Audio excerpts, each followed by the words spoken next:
The world needs stories. They comfort us. They inspire us.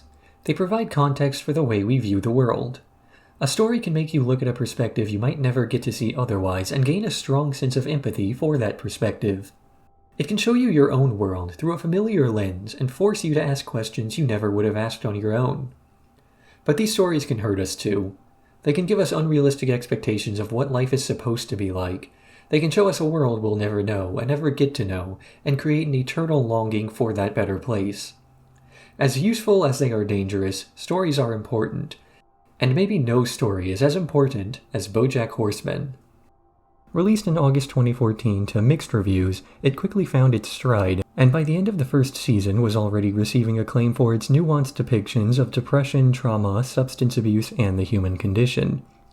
The show set itself apart by not only having fantastically human writing, but by never resting on its laurels, finding a niche and riding it into the ground as long as they could be profitable for. It came to its conclusion in January 2020 after 6 seasons and so many more awards. BoJack Horseman is a show that draws heavily from themes of depression, addiction and substance abuse, racism, sexism, talking dogs, and trauma. While I make strong attempts in this script to sanitize my language for an easier viewing experience, neither I nor the show strays away from discussion on these topics, and as such, listener discretion is advised. This retrospective will be split into individual episode retrospectives with seasonal wrap-ups every so often. The episode retrospectives themselves will start with a brief review of the plot, followed by a hybrid of review and analysis. I'll probably end up missing a few things as a result of this structure, and I'm not going to act like this is an all-encompassing look at every minute detail the show has to offer for analysis. And while I'm going to try to be thorough without being rambling, I may end up erring on both sides of the spectrum, so thank you in advance for putting up with me. BoJack Horseman, the BoJack Horseman story, Chapter 1. The story begins with BoJack unable to work on his memoirs due to a combination of laziness and anxiety that he doesn't actually have an interesting enough story to be worth telling. His publisher arranges for him to meet with a ghostwriter named Diane, who he meets up with at the party, and after they hit it off well enough, he agrees to let her tell his story. The decision to make the first episode of the series focused around BoJack's inability to come up with anything to write is one that pays dividends throughout the entire episode. It's not really a plot that much can be done with, but since first episodes are typically more about introducing characters and setting than telling a self-contained story, the lack of much to do with one allows us to get a much closer glimpse at the characters that the story serves. This episode introduces many different major characters throughout its run, and does so by focusing on BoJack, explaining who everybody is through their relationship to him. Some of these character intros are done a bit awkwardly, with characters essentially just explaining the concept of their personality, but this is done in a somewhat tongue-in-cheek way, so it never comes across as jarring in a way that a show that took itself more seriously might.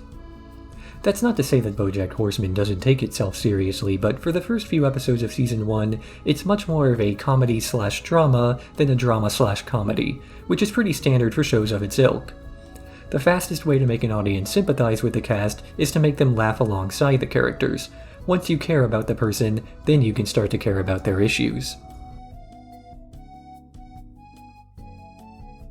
BoJack hates the troops.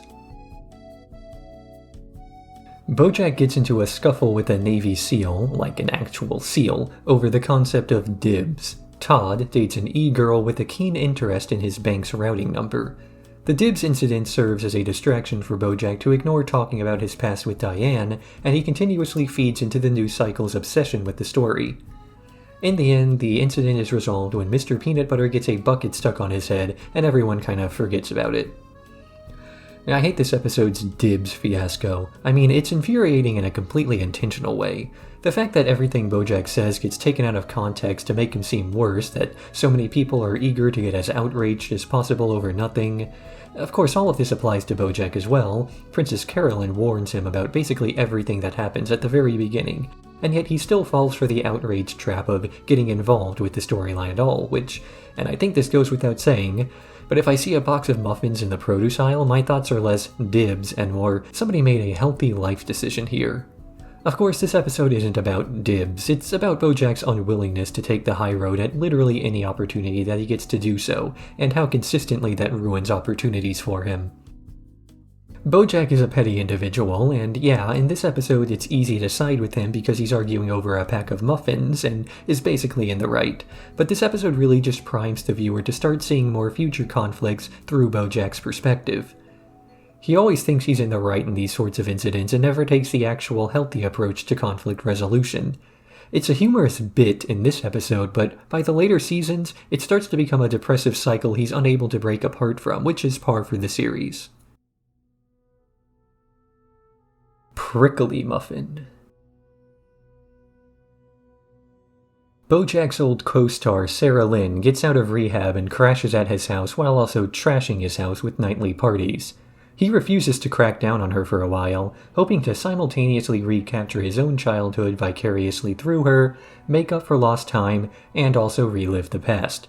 But after their relationship starts turning more sexual, he realizes that he should put his foot down for real to try to improve her life.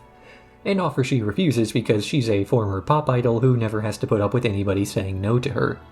Rather than accepting the irony of this situation, BoJack instead chooses to accept that she's merely a product of Hollywood, and there was nothing he could have done.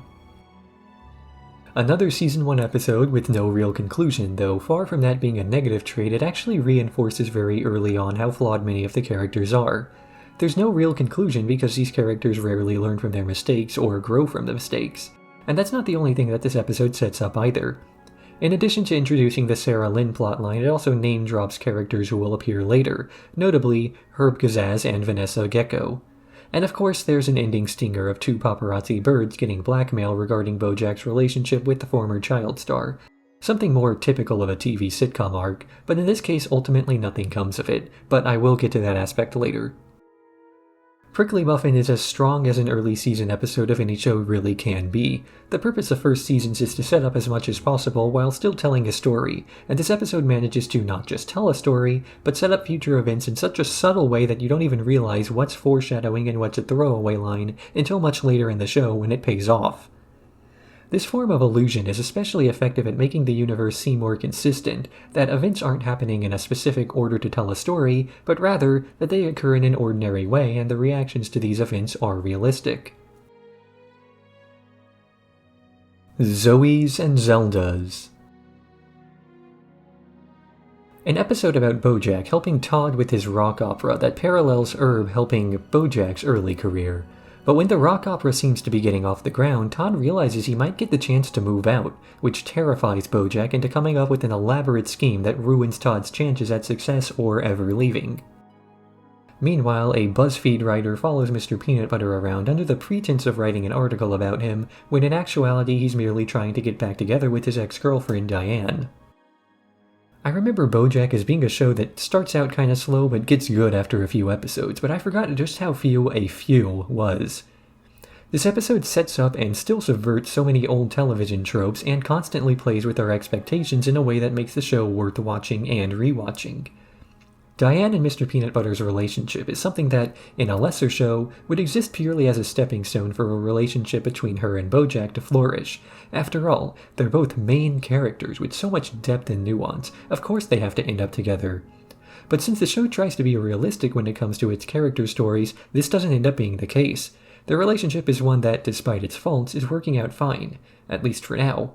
And so a former lover trying to weasel his way into the relationship because he gets Diane better than Mr. Peanutbutter has to learn the hard way that real life isn't a TV show.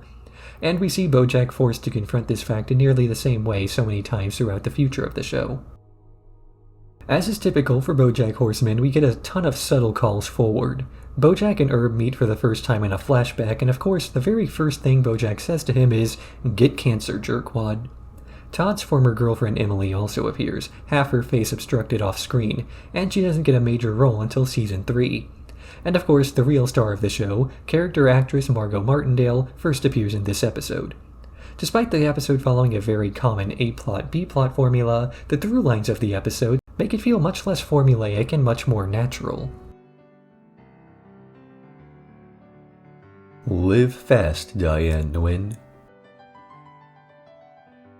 Diane's father dies and she drops in to offer brief condolences, only for her to end up taking care of most of the funeral prep work herself, as her family is too lazy/unappreciative to do it themselves. Torn between her frustrations that nobody even came to the funeral, and the fact that BoJack is reliving his lonely childhood vicariously through her and her annoying family, Diane snaps and runs to the hill she spent much of her childhood on. In the end, BoJack joins her, telling her that family is overrated and she shouldn't try to win over the approval of people who don't really care about her. In the B-plot, Todd turns BoJack's house into a tourist attraction, which quickly spirals out of control in a comic relief storyline kind of way. Of course, BoJack would be the one to tell Diane that family is worthless considering his relationship with his own family. And of course, in typical BoJack fashion, he's the one who later ignores his own advice when he later reconnects with his mother. Whereas the family sitcoms that defined BoJack's early life would have had some sort of family is everything message, BoJack himself seems weirdly above defining his life by this old TV moral when he's so ready to follow them the rest of the time. It's an early glimpse into the type of trauma that really had to have defined his childhood in such a way that the lesson couldn't be taken away from him by the years of detachment Hollywood blessed/cursed him with. Family is a sinkhole is something BoJack also has to relearn, though. He tries to recreate his childhood through the Nguyen family, only to turn his back on them later when he sees them mistreating his friend. It's a found family type of relationship schism. Your blood relatives versus the people you want to spend time with. BoJack wants to spend time around his friends over his family, although we later learn that this is just something he tells himself, when the reality is that he prefers spending time around enablers. Although the message he leaves Herb at the end of the episode shows that he's still at least partially committed to something else. Our story is a D story. BoJack and Mr. Peanutbutter get into a metaphorical dick measuring contest over Diane, which results in BoJack stealing the Hollywood D. They scheme together to return the missing letter, only for Mr. Peanutbutter to steal BoJack's stealing and claim it was his own idea of a grand romantic gesture. In the end, seeing how much the idea of a public spectacle discomforts Diane, he instead has a small romantic proposal with just the two of them, which also turns into a giant spectacle. Meanwhile, Todd, who is still in prison from the last episode, gets involved with two different gangs, trying to court them both at the same time. It's like a 2 prom dates episode of a sitcom, except it ends in a race war. It's pretty typical for a sitcom to have some sort of romantic triangle plot that entangles its characters, but outside the world of television, romantic triangles are usually much less equilateral. Trying some grand romantic gesture in order to win over your friend's girlfriend is considered kind of a dick move in the real world. Although BoJack and Mr. Peanutbutter's friendship is even kind of questionable in this episode. Through the series so far, they've really had a one-sided relationship. While Peanutbutter surely views BoJack as his friend, BoJack has always been pretty indifferent in return, barely tolerating the dog's presence. During this episode, they suddenly become actual rivals, and then in one scene they're friends again, purely because it was needed for the emotional core of the plot. It's done in enough of a tongue-in-cheek way that it doesn't really come across as bad writing, only lazy at worst and referential otherwise. But the only real reason something like this sticks out as much as it does is because the show has such strong and consistent character writing otherwise. And I think Todd's B-plot poking fun at other sitcom-y cliches also really helps to make sure you're not taking anything else too seriously either. Say anything. Princess Carolyn gets BoJack a spokesperson job for a bourbon, but he runs away from the shooting and Todd fumbles his way into his place. Instead, BoJack tries to get back together with Princess Carolyn, and she decides to drop her career in order to focus on one thing, being happy. Which is something that's very difficult to do when you're involved with BoJack. Their new relationship gets cancelled as abruptly as it began when BoJack receives a call, less than cordially inviting him to Malibu to take part in the next episode. This leaves PC to try to get back into her career by sabotaging her enemies and getting BoJack a new job, starring in a romantic comedy about the previous episode's D-plot. So much of the unhappiness in this show comes from characters comparing themselves to others who they view as better off than themselves. BoJack makes himself miserable when he compares his life to Mr. Peanutbutter's, as they've had extremely similar careers but completely different outlooks on life. Princess Carolyn compares herself to Vanessa Gecko, who seems to be able to do everything that PC can't. The show even pokes a bit of fun at the idea of gauging your success on how well others are doing with Charlie Witherspoon, who gets a show on NBC by getting his tie stuck in a copier, and Todd, who stumbles blindly into BoJack's old gig. As if to say, don't judge people by their successes, but judge them by the amount of work they put in to get to that point. This is the first episode not to focus entirely on BoJack, with most of his actions taking place off-screen or in flashbacks outside of the middle of the episode, and it's also generally considered the exact point where the show drops the comedy-first approach to storytelling, being the first episode that doesn't have a tonal all's well that ends well to wrap things up despite PC getting the things she's been pursuing. The Telescope. BoJack and Diane head to Malibu to speak with Herb Kazaz for what they think might be BoJack's last chance for closure. On the way there, he tells her the story of how the two got their breaks on Horsin' Around, with Herb getting his script picked up and refusing to let the show go on without his friend. But after several years on the air, Herb gets caught in a scandal and Hollywood begins turning its back on him. He knows his career is over, but holds out hope that BoJack will threaten to leave the show if they fire his friend. But when the network threatens BoJack's hopes of playing his hero Secretariat, he caves to their demands and abandons his friend. Back in the present, BoJack and Diane meet with Herb, who still holds resentment about the betrayal all those years ago. When BoJack tries to apologize, Herb refuses to forgive him and the two scuffle before BoJack is kicked out. Wallowing in self-pity after the incident, he ends up trying to kiss Diane. BoJack demands a nice wrap-up at the end of his meeting with Herb, one just like you might see on Horsin' Around. Instead, he has to deal with the fact that an I'm sorry 20 years after abandoning somebody isn't sufficient, and that his actions still have consequences even if he doesn't think about them. All of this is something that he knew about himself for years, though. At the party before Herb makes his big break, Charlotte tells BoJack that he's a coward, something that echoes during his conversation with the executive where he fails to stand up for Herb or even get a word in. The writers for BoJack Horseman give themselves one F-bomb per season, typically reserved for when a relationship is irreparably damaged, or in this case, when it becomes apparent that the relationship is unsalvageable to BoJack. Because while he had hoped to wrap up everything nicely, there never was any actual chance of doing so. BoJack's past relationships are ruined for good, and many of his present and future relationships are as well, he just hasn't realized it yet. Horse Majeure. Mr. Peanutbutter gets his driver's license suspended for chasing a mailman, and Todd becomes his personal driver. BoJack conspires to sabotage Diane and Mr. Peanutbutter's wedding with another elaborate scheme involving character actress Margot Martindale. But before the schemes can quite get to that earlier sitcom level of zaniness, Todd discovers BoJack's sabotage of his rock opera and confronts him about it, forcing BoJack to accept that there are some things he can't change, and accept that Diane and Mr. Peanutbutter are really getting married. The thematic follow-up to D's story, Horse Majeure is a more realistic take on the cliché of crashing a wedding for dramatic declarations of love. We're spared the life-ruining climax of BoJack actually interrupting the wedding, and at least for a few more seasons, his relationships with those closest to him can remain intact.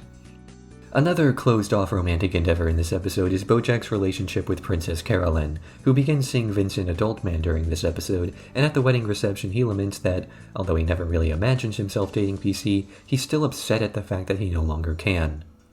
BoJack is the type of person to have been handed so much of what he wants in life that when he finally can't get something, he begins wanting it even more, not being used to rejection in that way. So he doesn't care about Princess Carolyn until she's in a relationship, and he's not interested in actively pursuing Diane romantically until she's engaged to Mr. Peanutbutter.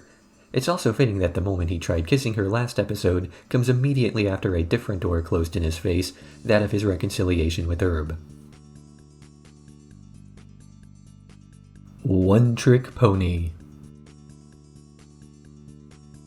Work is underway on the film adaptation of the story of Mr. Peanutbutter stealing the Hollywood D, although work is slow going as Todd keeps reimagining the story as so many different things before ultimately creating a bi-monthly box of curated snacks. BoJack takes this as a personal slight, assuming that ruining his chances of career revitalization is Todd's way of getting revenge for ruining his rock opera. But no, it turns out that Todd had decided to be the bigger man and leave that in the past. Meanwhile, BoJack reads the memoir Diane finished and is not happy with it because it makes him look bad. He demands that she redo the book, but Diane instead leaks the first few chapters online, in order to show that it really humanizes him. But rather than seeing this, BoJack just fires her. Not quite a bottle episode, but a majority of the scenes here still do take place in one location, Mr. Peanutbutter's house. On top of that, every single plotline is a BoJack plotline, at least as far as he's concerned. We actually get to see that inverted near the end when he accuses Todd of doing sabotage towards his career, as that's something BoJack would absolutely do in the same situation. Instead, the degradation of the movie into a box of snacks is something that occurs independently of BoJack's influence. He's not as important as he thinks he is, and this then gets reflected in his relationship with the fake Diane later, when he learns that it was merely an attempt at staying in character and that, yes, the real Diane still can't stand his guts. He takes out his frustration about things not going his way by canceling his book and firing Diane. BoJack's desire for people to like him is something that varies by how much he likes himself, or rather how much he desires to like himself. After the events of The Telescope, he's given up on inner happiness and therefore no longer cares about whether the book makes him look good or not. But whenever his life or career gets back on track, he finds that he suddenly wants to love himself again, and when that fails, others love him instead. In the end, he can never get what he wants, as he's not even sure himself what that is.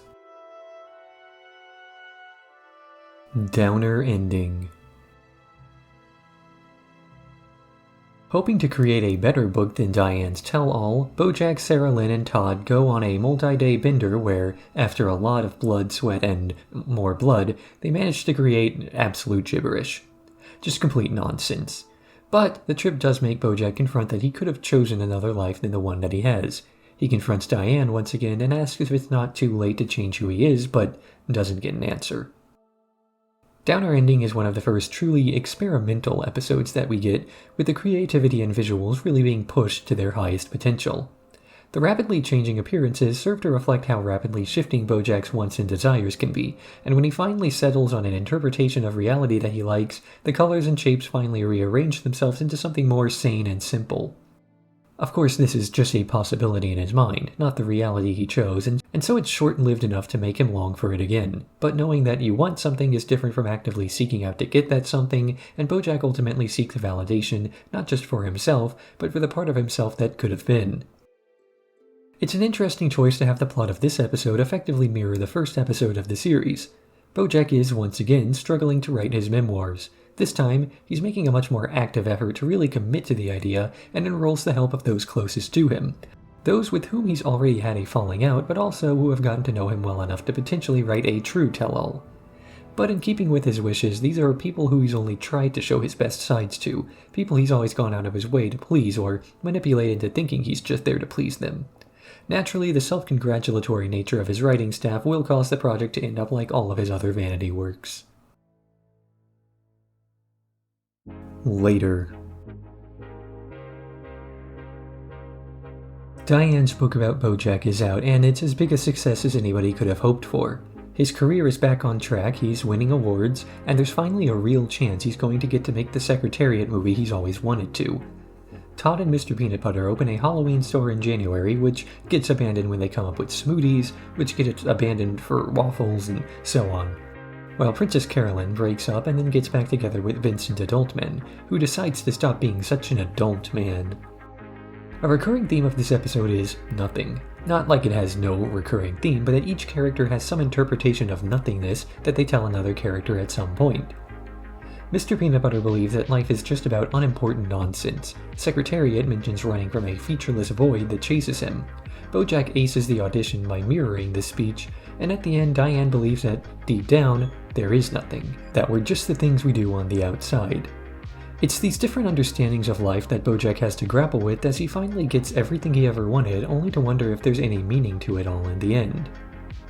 Ultimately, we, like BoJack, don't get a definitive lesson from this episode. Things just happen sometimes, and trying to find some deeper meaning after the fact is usually just a waste of time that distracts us from whatever may come next. This episode ends with a licensed musical sting playing over a montage, followed by a short scene and then another licensed bit over another long shot, like they really tried to pull the licensed pop song ending twice. It's really one of my only faults with the episode, as it does a good job of wrapping up what it wants to without closing off future possibilities, and oh, are the possibilities great. Season 1. The first season of a show is rarely the most well-received season of a show, and for a pretty understandable reason. When the writers are mostly concerned with establishing characters, it's much more difficult to explore them, and the staff has no idea what audiences will respond well to and what will be considered annoying. If they lean too heavily into one aspect of the show and audiences don't like that, they risk ruining the rest of their work. And while many of these potential pitfalls can be partially mitigated with test audiences and the like, more often it's better for studios to err on the side of caution by never pigeonholing themselves into too tight of a niche. Of course, being so broad can end up making the show bland and thin with no real focus to make the entire season as cohesive as it deserves to be.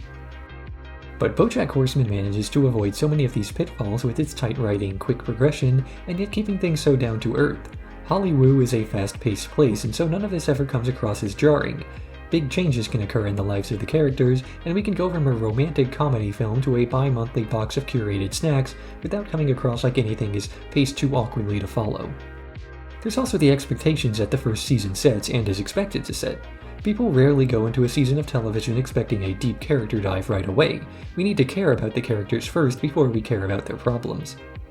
BoJack Horseman does a good job at ensuring that the show is properly entertaining so we can endear ourselves to the characters before anything heavier begins to happen, but it also doesn't hold back on more profound emotional moments so as not to scare away viewers with a heavy emotional burden held against characters who are too shallow to support their end.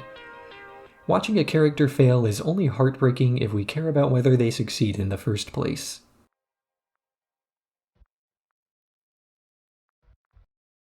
Brand new couch.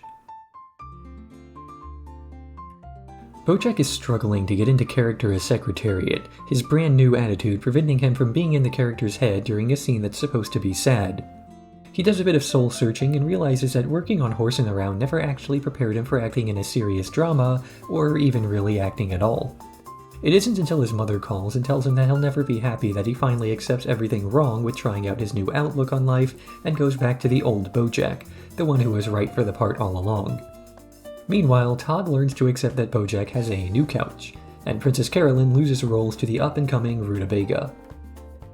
Brand new couch, brand new attitude, same guy crashing on the couch, same guy living with the attitude. This episode is really a microcosm of so many of the show's plot lines. A good thing happens to BoJack, he tries to turn his life around, life does something bad to him, he gives up on self-improvement.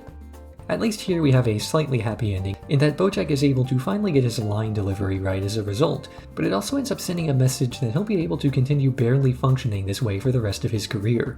Able to continue with projects, but never quite getting close enough to learning what he really wants out of life.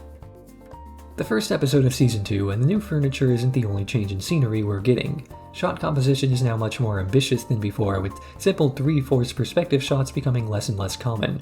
Now we're more likely to see characters posing dynamically, and the amount of movement during shots has increased as well. It's not as though it wasn't happening before, and it's not like it's all quick tracking shots now, but there's a noticeable increase in what we can call ambition from the storyboarders. Yesterdayland. Todd opens Disneyland, only avoiding lawsuit by a technicality because the real Disneyland accidentally copyrighted the wrong name. BoJack Horseman falls in love with Wanda, a woman who's been in a coma for the last 30 years and therefore has no idea he's a celebrity. But when she meets a Soviet sleeper agent who's also been in a coma for 30 years, BoJack grows jealous and tries to destroy their relationship. Wanda is appalled by this behavior until BoJack owns up to it, admitting that it's part of who he is, but also that he's hoping to become a better person. By this point, we should all know already that BoJack's going to fail to change. It's happened too many times, and we've already seen him going far enough to accept that fact. So by the second season, it's less a matter of if he will fail, and more a matter of how and when and what effect it'll have on everything else in his life. Similarly to Kelsey's rant, so many of the characters are stuck in their ways. A boon to television characters as we get a consistent something to fall back onto. What's the point of establishing strong, complex characters if they're just going to change their lives and learn from mistakes all the time? But rather than relying on this cliché to support lazy writing, BoJack Horseman uses its characters' utter contempt for change and self-improvement as fodder for plotlines that dissect how they can live their lives in that way. It's more compelling for characters to fail if they're actually trying not to. The thing is, despite BoJack feeling like he can never change, there's still enough of him that genuinely believes he still can, and that part of him makes him afraid. He sabotages his relationship with Wanda because for a moment, he thinks she might really turn him into a different, maybe even better person. And the main reason he thinks this is because she doesn't already know who he is. BoJack has internalized that the reason for his constant failures are the people around him, but we already know that nothing is ever his fault. This isn't a surprise. Still broken. BoJack, Sarah Lynn, and the rest of the cast of Horsing Around join friends, well-wishers, and schmoozers at Herb's funeral. When Sarah Lynn is given a floppy disk with an allusion to Herb's gold, BoJack takes it as a posthumous treasure hunt and declares that the original family has to solve the mystery. The mystery takes them through much of their past together, back to the original studio lot in which the show was filmed, where they eventually learn that Herb's gold refers to a book he had written that Sarah Lynn promised she'd see published. But the book was terrible, and so Herb's longtime friend Harry Winkler had it destroyed in order to preserve his legacy. In the end, the narrative states that the only reason BoJack went on a mystery tour is because he was hoping to assign meaning to the meaningless, death. After his falling out with Herb from before, he's still clinging to hope that there can be some sort of reconciliation between the two of them, and of course, some sort of treasure is just vague enough to be his friend's forgiveness. So he has to at least attempt to seek it out. But far from the realm of television, real life doesn't kill off characters for a reason. People just die, and BoJack and the rest have to accept that things can be random. At least, that's what we'd like to believe. As much as BoJack Horseman is a show about characters trying to navigate a world obsessed with media, it is, at the end of it all, a show. So the writers won't actually kill off a character for no reason. They'll kill off Herb to further BoJack's character arc, and to cut BoJack off of a potential source of emotional reprieve. And while it has the potential to be done in such a way as to come off as trite or shallow, this episode manages to straddle the line between gratuity and hypocrisy well enough as to come across as sincere in how little meaning death can really have. After the party. Diane receives a thoroughly unwanted surprise birthday party organized by Mr. Peanutbutter, which results in the two of them having an argument over nothing before wondering if their relationship is doomed to failure. Princess Carolyn sees a boy who looks suspiciously like Vincent and wonders if he doesn't have a second family. Todd gets involved in a complex relationship with two phones, and BoJack accidentally hits a deer, following the deer into the woods to try to make things right. This episode highlights 3 relationships, well, 4 if you count the phones, but let's not, each of which is concerned with a different time. PC and Vincent break up over the past and how Vincent hid parts of himself from her. Diane and Mr. Peanutbutter are concerned over the present and if they're going to live the same way for the rest of their lives. BoJack and Wanda are concerned over their future, and if they might end up with the same woes as Diane and Mr. Peanutbutter, or if they'll have some entirely new woes that still lead to strife in their relationship. In the end, all 3 relationships reject anxiety as an emotion that doesn't lead anywhere positive if it's something you keep to yourself. Vincent gets broken up with for lying, while Wanda and Mr. Peanutbutter both encourage their partners to open up more and work through potential future issues together. We know that in the long run, none of these relationships work out, but far from that being a condemnation of the characters as failures, it's better to view the narrative as celebrating that they at least took the chance on love in the first place. It's possible to avoid getting close to anybody your entire life because of fear that the relationships are so likely to end with the two of you drifting apart, but it's not constructive to try and craft only permanent long-term bonds with others. Sometimes it's fine to know a person just for a short time. Chickens. Kelsey brings her daughter to work, then leaves her with Diane so she can actually get work done. But when Diane gets caught up with a Todd adventure involving freeing a chicken from a factory farm, she, alongside BoJack, rushes to find and save her daughter. Although BoJack tries to make the entire thing about himself, and in the end gets them both stranded in the woods. Meanwhile, Todd manages to get Becca to safety at Gentle Farms, only to realize that Gentle Farms is still going to kill her, so it can't be that much safer. In the end, everything is fixed because BoJack knows a celebrity. The plot of this episode is something that eventually had to be answered. Stories with non-human main characters are still stories about humans, as the characters are always going to have human problems. The incarnation the characters take is typically going to be set dressing for some kind of metaphor, if it's relevant at all. Of course, in BoJack Horseman it's not relevant to the plot. BoJack doesn't get discriminated against for being a horse, and the only racial allegories that come up are mostly casual. Despite this, there are still going to be questions. Do humanoid animals eat meat? Do they eat meat of the same species as themselves? And how does that morality hold up in a modern world? The answer to these questions is a rather cynical one. We don't get some authentic moral justification. It's just a matter of not thinking about it too hard, the same way we try to avoid thinking about the exploitation that drives our world to function.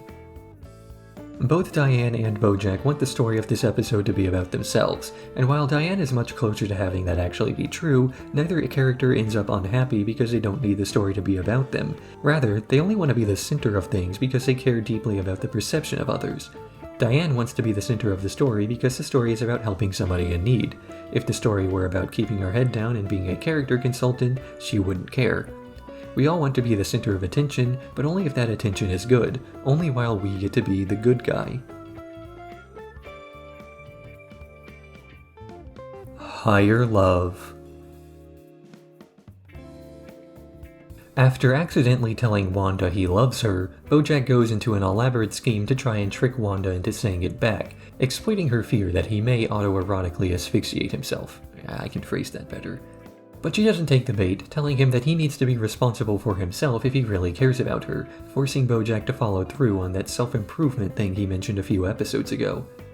Meanwhile, Princess Carolyn manages to revitalize the careers of Mr. Peanutbutter and J.D. Salinger with a new game show, only for nobody to properly appreciate any of the work she's put in. All anybody in this episode really wants is to be noticed, but they want that on their own terms. BoJack wants some confirmation that Wanda cares about him, but he wants it in a simple and unambiguous way, rather than the constant mini-affirmations that come with a relationship. He's used to grand romantic gestures and big stakes to little feelings, and can't really accept in a mature way that relationships can be as casual as they are. And of course, Princess Carolyn is trying to bury herself in work again after breaking up with Vincent in the previous episode. It's the same thing she did back in Season 1, and this time it's just as shallow a refuge as before. Success in the workplace is never going to replace the closeness of a relationship to a person who cares that deeply about the way others see them. Higher Love is also an episode that ends the first half of Season 2 and bisects the season by setting up future plots and settings. Cordroy Jackson dies at the end of the episode, and Hollywood Stars and Celebrities What Do They Know? Do They Know Things? Let's Find Out is created, both having major effects on the future of the plotlines that other characters are involved in. It's a start to a new chapter in multiple characters' lives, and a decent way to keep the season rolling. Hank After Dark. Diane speaks up on the allegations made against beloved TV star Hank Hippopopoulos, which spirals into a vast web of news stories before ultimately getting shut down as there's too much profit to be made by believing Hank's side of the story. Todd gets mixed up with the Cordovian prince and maybe accidentally okays a genocide or two, but people are more concerned with the other thing. The messaging of this episode is mixed, but I think the main takeaway comes from the fact that people aren't as concerned with Hank's panky as they should be, and people are even less concerned with some Third World War crimes ongoing. The only real stories most people seem to be concerned with keeping up around long term is stuff relating to celebrities knowing things. What do they know? Let's find out. So the less important something is, the more likely it is that it will receive public attention. The events of this episode are what pushed Diane to eventually leave for her charity work alongside Sebastian St. Clair, something she's been on the fence over for a while.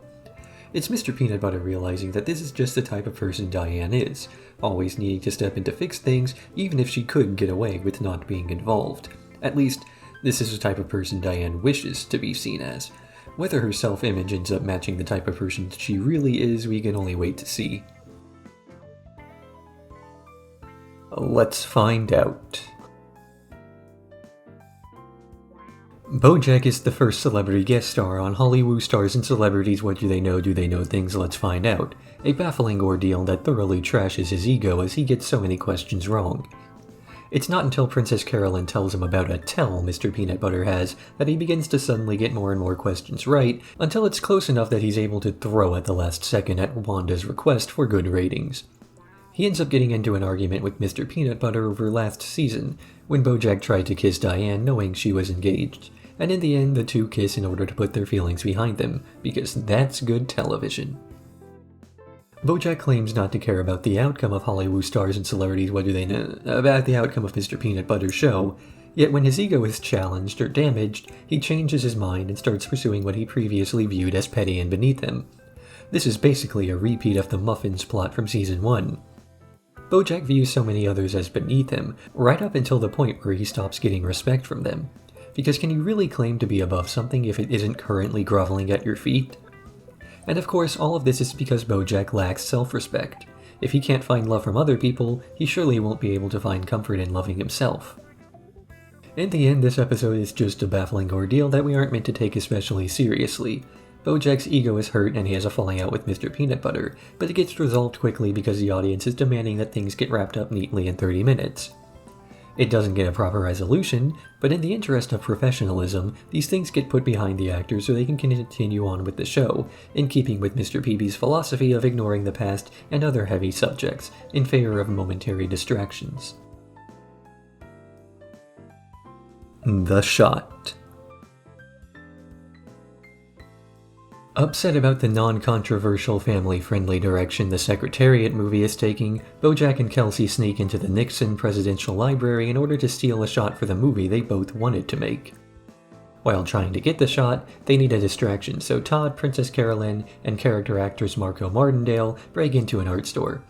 PC gets enthralled in a painting and has a fantasy where she realizes she doesn't want an easy and simple life, and she agrees to open a new agency with Rutabaga.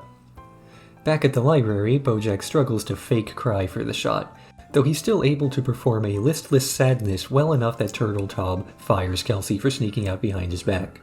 While all of this is going on, Diane realizes that she's not making the difference she had hoped to in Cordovia and heads back to Hollywood to live with BoJack.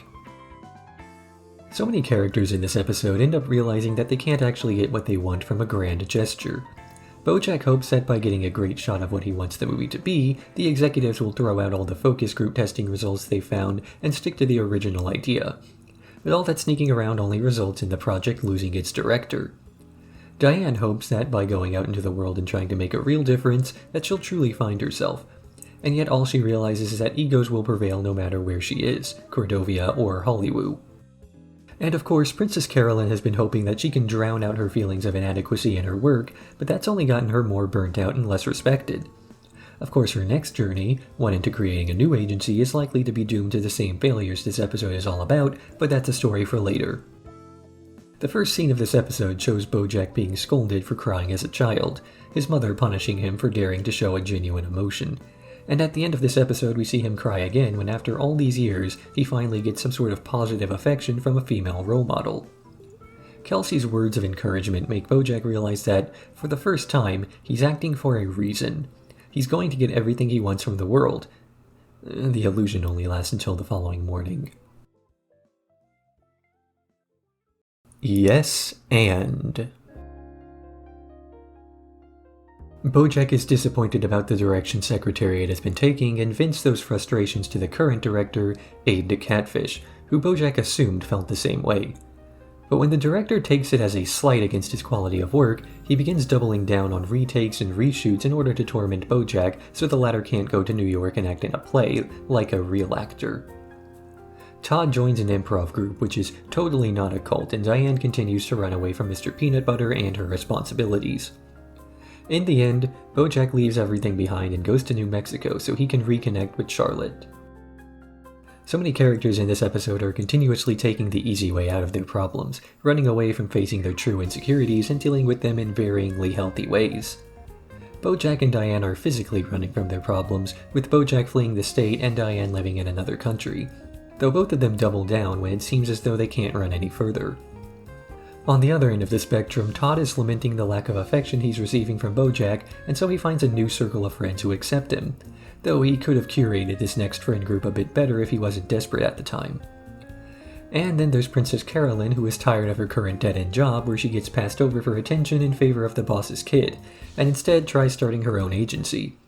In this case, she's running away from her old life, but only after realizing there's nothing for her there, and genuinely trying to find fulfillment in that life multiple times. Yes, and sets up the finale of Season 2 by moving characters around to where they need to be. It sets up these moves by showing characters who are stuck in a place and, rather than their situations being a result of environmental factors outside their control, they're stuck because of who they are. Diane thought that Hollywood was the thing keeping her trapped in her ways, but it's just her. Princess Carolyn thinks it's her current agency that's trapping her and is trying to leave to prove that it's not her. And BoJack himself, well, we'll see where he's going next episode. Escape from LA. BoJack spends 2 months in New Mexico with Charlotte's family, vicariously living out the suburban life he could have had through them. As Penny's high school prom gets closer, he comes up with the idea to take her as the boy she was interested in isn't returning those feelings. But far from the immediately popular hit he expected to be, the prom goes on pretty uneventfully, so BoJack, Penny, and 2 of her friends instead hit the town, reliving a night that Charlotte, Herb, and BoJack lived years and years ago. After that night, he tries kissing Charlotte, but when she rejects his offer to run away with him, he instead returns to his boat where Penny is waiting for him. When the two are walked in on, Charlotte drops the seasonal F-bomb and tells BoJack never to contact her again. He returns to LA to find Diane still sleeping in his house. It's probably not a coincidence that BoJack is trying to relive his glory days through a group of 3 young kids. The parallels to the cast of Horse and Around are clear, which makes Penny into a Sarah Lynn analog, and we've already seen the relationship those two have. Of course, all of this comes after a conversation with Charlotte about the LA tar pits. BoJack wants to run away from the person that he was in LA, and wants to go back to the way things were and the way he was. But when he's told that he's always been that way, a conversation mirroring the one from the beginning of the season, he realizes that he can't escape himself, and he'll bring the same issues with him no matter where he goes. So of course, with nothing to lose, he quickly snaps back to the person he was all along. He stops pretending. To say that BoJack makes a mistake that ruins his relationship with Charlotte would almost be a misnomer. BoJack doesn't act in a manner that's unusually abrasive, he just shows his real self for a moment. The one moment of real BoJack is all it takes to undo 2 months of goodwill. 2 months revealed as the farce of a liar. It's not LA he wants to escape from, it's BoJack. Out to sea. BoJack returns to LA to find that the movie was finished in post without him. Not only that, but they're Oscar baiting and trying to publicize him into the next big star. An offhanded comment he made at the beginning of the season also resulted in him opening up an orphanage with his Horse and Around residuals. So while he was running from all his problems in New Mexico, he became a star and a philanthropist without doing anything. Rutabaga possibly gets back together with his wife, leading Princess Carolyn to have doubts about their business and relationship. So she moves ahead without him, hiring Diane to be a ghostwriter but for celebrity tweets. Not the job she thinks she needs to do, but it gets her off of BoJack's couch, which is now empty, as Todd sets sail on the Giggle ship. BoJack rescues him from this by pointing out how letting Todd stay with him was the only good thing he ever did on purpose.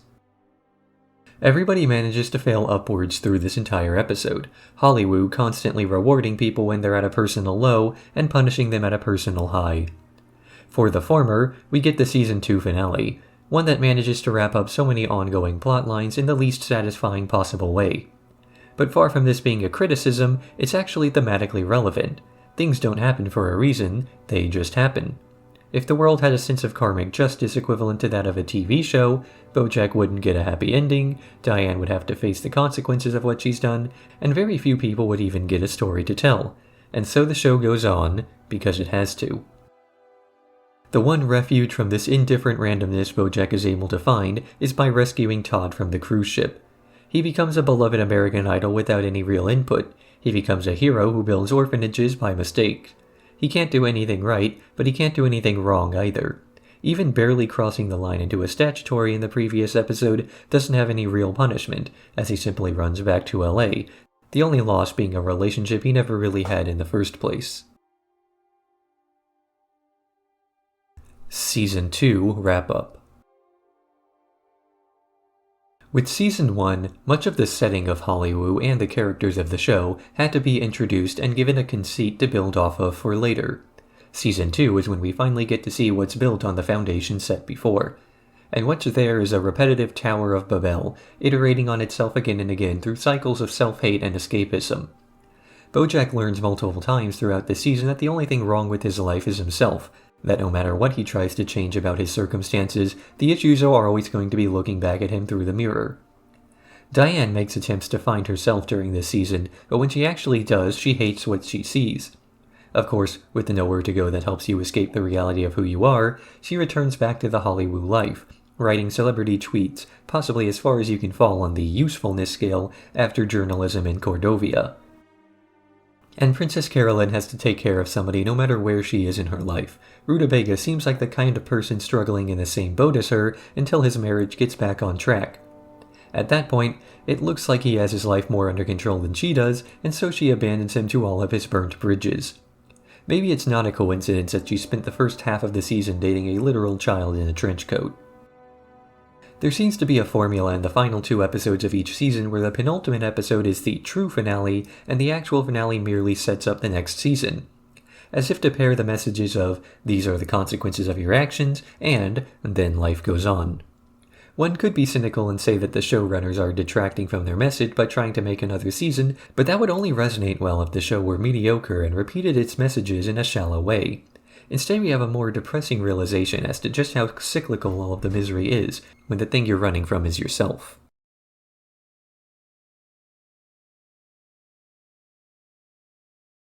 Start spreading the news. BoJack is on tour promoting the Secretariat movie when the interviews start denigrating the show Horsin' Around for being, well, sitcom schlock.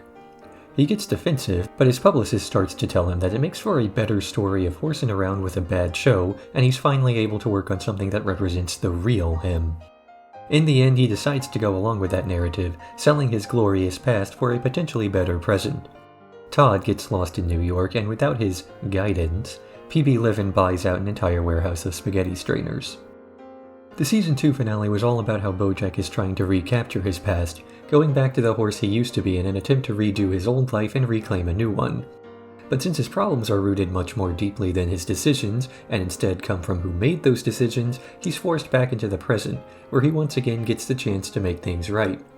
This time, rather than altering the past to fix the present, he can possibly alter the present to fix his future, or rather, alter how he views the past. Horsin' Around was BoJack's glory days, the time where his life seemed to make sense and he had everything he ever wanted. Although in all the flashbacks we see of that time, he's miserable and drunk, constantly complaining about everything around him. So really, all he has of his past is the memory of it, and when that's challenged, he has to deal with the fact that he never really had any real happiness all along. With this realization that his life has always been destined to failure, he turns to Anaspana for comfort, hoping that he can put his reputation in her hands in order to save himself from himself. Because surely, if he's not the one in charge of his own life, then he'll stop making so many mistakes that ruin it. That is, if everybody else has his best interests at heart. The BoJack Horseman Show. Hooray! Flashback episode. This episode takes place in 2007 and details the approval, creation, and later destruction of the BoJack Horseman Show, not to be confused with BoJack Horseman, the show, or BoJack Horseman, the guy. We see where various characters were during 2007, including Princess Carolyn starting her career as a proper agent, BoJack lazing around as he was back in Season 1, Mr. Peanutbutter meeting Diane for the first time, and Todd in an early relationship accidentally destroying the ending to The Sopranos. I think the most telling thing about this episode is how it compares Mr. Peanutbutter with BoJack, specifically in how their lives have moved on since their competing TV shows. BoJack defines himself by this single successful career move and hasn't mentally moved beyond that, whereas Mr. PB doesn't define himself by a single thing he's done, constantly putting himself back out in the spotlight to pursue whatever life throws at him. But the other characters in this episode also get a bit of exploration insofar as their identities are concerned. Princess Carolyn wants to define herself by her career successes, finding work for BoJack that her boss is unable to, and in the end, does get her dream job. Although since this is a flashback, we know the dramatic irony of her not actually achieving her dream status. Todd, too, also deals with the struggle to find identity as he's pushed into a sexual relationship with Emily that he's not entirely comfortable with. For now, this is really more of a comic relief subplot, and it doesn't evolve beyond that much further until much later in the show's run. One last telling thing about the show's characters is how much they've changed physically in the time between 2007 and the current year, or in BoJack's case, how he hasn't. Everybody else has changed, either through their wardrobe or hairstyle or something, but BoJack looked nearly identical to the way that he currently does. Mr. Peanut Butter has changed very little as well, but since he's always been much more of an in-the-moment person, this isn't as surprising. BoJack Kills. When investigating Cuddly Whiskers' house for a note Jill Pill wrote him years ago, BoJack and Diane come across a dead orca in his pool, and they're suspected of the murder. Assuming somebody is trying to frame BoJack, they begin an investigation that leads the duo to Whale World, run by a former bit roll on Horsing Around. It's soon discovered that BoJack is the name of a strain of drug, and that there was no real conspiracy against him after all. Meanwhile, Todd and Mr. Peanut Butter get sprayed by a skunk and burn the lawn down in an attempt to clean up after the fact. When BoJack and Diane meet with Cuddly Whiskers in Ojai, the former writer tells BoJack that the only way to rid yourself of desire is to part with material possessions. A fact that he states in an expensive property surrounded by fancy teas after winning several awards and accolades. The entire message rings pretty hollow considering the context in which the message is being relayed. More so by the fact that it's a lesson told to him by a man living on a property which he only uses to run away from his stresses, and told to BoJack, who has already tried running away from his problems multiple times. It's par for the course for BoJack to take this advice to heart and to fall into the same pit he's fallen into before, and maybe a little bit more inevitable as BoJack is meeting with a person who is happy in a way that he's not, despite doing something BoJack himself has already tried once. There's a bit of irony in the fact that BoJack feels his life was ruined by Hollywood and the lifestyle that followed him throughout his acting career, visiting a place where women are exploited in nearly the exact same way, but, you know, without the millions of dollars that can insulate your life from so many hardships. The narrative itself dismisses this as BoJack grasping at straws, but there's still something to be said as far as what kind of stories BoJack Horseman could tell if the characters weren't all so well off. Would BoJack's ego still be the same if he had lost his horsing around money and had to live a mundane suburban life? A later season will only give us a short glimpse into this sort of setting change, and for now it's an idea that's more or less dismissed. Fish out of water. A mostly wordless episode detailing BoJack going to an underwater film festival to promote the upcoming Secretariat movie on his Oscar campaign. He accidentally offends the nation with a thumbs-up gesture, which means something else there, and desperately tries to reconnect with Kelsey in order to properly apologize to her. But all of these incidents take a back seat in favor of returning a lost seahorse to its father.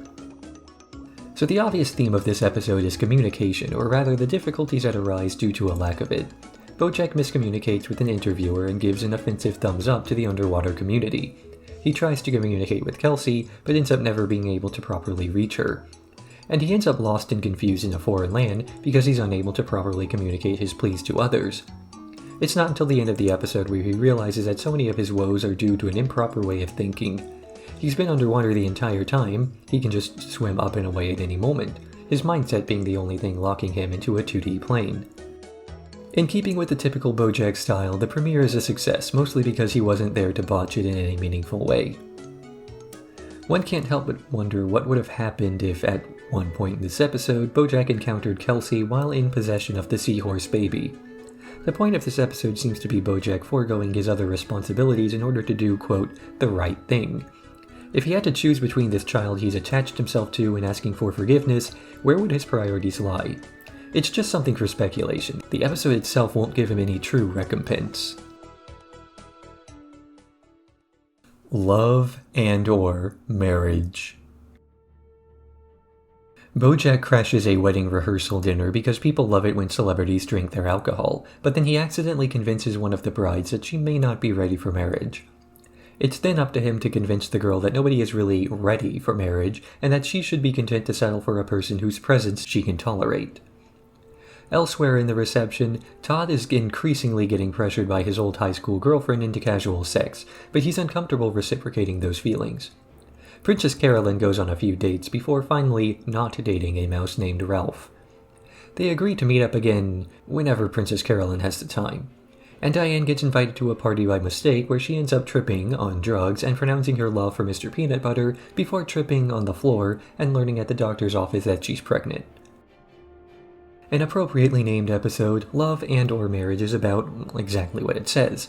In this case, it's largely about people getting input on their love lives from less than credible places.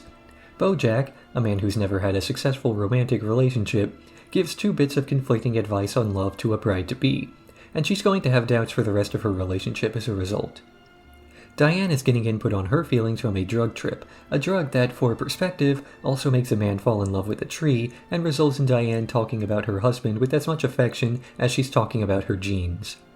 Todd and Emily's relationship is heavily influenced by society's perception of how a relationship would look, something that bothers the asexual Todd and makes him feel like he's the one with the invalid feelings. Weirdly, Princess Carolyn also has a date set up for her by a third party, and it actually ends up going well, with the two setting up a second date. So despite the episode telling 4 stories of how love can be affected by outside influence, the episode never really says anything definitive insofar as one type of influence being more positive than another. It goes to show that it really isn't about the outside influence, but who we are as people that can determine the directions our relationships grow in. Brrap Brrap Pew Pew. Diane accidentally tweets out that she's having an abortion while managing Sextina Aquafina's Twitter account, leading to a publicity nightmare where the news cycle begins to report on an abortion that isn't happening. Rather than rescinding the statement, however, Princess Carolyn decides to roll with it after seeing the positive response online. So Aquafina releases a single about her abortion and does a pay-per-view special where the whole thing is faked. In the end, despite her protests about the morality of it all, Diane admits that as long as a few people feel like the issue is destigmatized, then there's nothing really wrong with what they're doing after all. Meanwhile, BoJack discovers Anna Spanakopita's secret to success. She simply represents everybody in the running for an Oscar at once. That way her clients win every year. He fires her, but this only motivates her further, dropping everybody else to give more attention to him. The overt messaging of this episode is one that resonates with the series as a whole. A young girl at the doctor's office mentions how Sextina Aquafina's song turns the idea of abortion into a joke, but also states that joking about a subject makes it more palatable. This is true for so many other subjects. Often after a tragedy, the first people to start talking about the incidents are the comedians of the world, poking fun at what can be made fun of so that an actual dialogue can start about it later. Laughter is probably the easiest way to express emotion once the initial shock wears off, and of course, BoJack Horseman is no stranger to using these same methods in other ways. If the funny talking horseman can normalize substance abuse problems, that in turn makes people who are actually suffering from one more likely to participate in a dialogue that makes them realize the extent of their issues.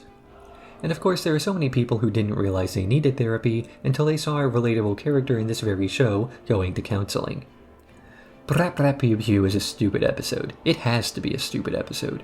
If they shoved a very special message down the viewers' throats as often as they possibly could, none of what they were ever trying to say would ever stick. Just like how Season 1 prepped us to relate to the cast by focusing on comedy, episodes like this prep us to deal with social issues by doing the same thing.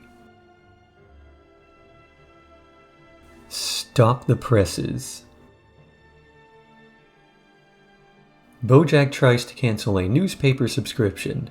This ends up being an elaborate dive into his emotional state over the last several days, as Todd and Emily set up a cab company in his living room while he argues with his publicist, not just over an ad campaign, but over the lack of control that he has in their relationship and the way he feels like he doesn't know who she is. In the end, he fails to cancel the subscription, but he does gain the confidence to put his foot down regarding the ad and to finally gain some control in his life, even if he believes that the concept of control is a myth. In this episode, we see BoJack dealing with a potential theory on who he is, that he does bad things to hurt the people around him on purpose. BoJack does terrible things to those closest to him so that when, not if, he eventually lets them down, he doesn't have to confront that they hate him. They hate the things that he does, the habits he's formed, the person he's becoming, not who he is deep down. But we've already seen the idea that there is no deep down in people. We're just the things that we do. We're much more superficial than we'd like to think that we are, and BoJack almost accepts this during the episode, taking the first steps towards accepting this realization. He sees an ad for Secretariat. You are Secretariat. The idea that he, the person he is outwardly, can be something great. People don't love the fake version of him that starred in a movie, they don't love the version of him portrayed in a book someone else wrote, they love him, and the things that he does. But then what does he really do? BoJack doesn't have the control over his own life that he wants. If he's getting love and affection, is he really earning it? Do the Oscar voters love BoJack, or do they love the version of him that he's paid publicists to curate? Do they love the movies that he's in, or do they love his performance in the movie? Does BoJack really exist in the public consciousness, or is it merely the idea of BoJack that he puts out there? So his attempts at regaining control over his relationships and his campaigns are an attempt to put the real BoJack out there, however well that lets people receive him. Old Acquaintance. The episode takes place on New Year's Eve 2015, with multiple agencies competing for the same movies and multiple movies competing for the agencies. BoJack receives an offer to work on Ethan Around, a spin-off of Horsin' Around starring the guy nobody remembers.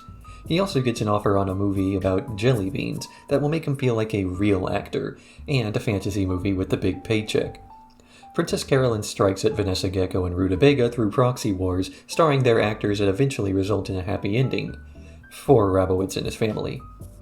In the B-plot, Diane visits Mr. Peanutbutter's family and she feels awkward around his brother until he reveals that he's got a twisted spleen. For so long in the show, every character has gotten everything they've wanted that we've mostly taken for granted that they'll continue to do so.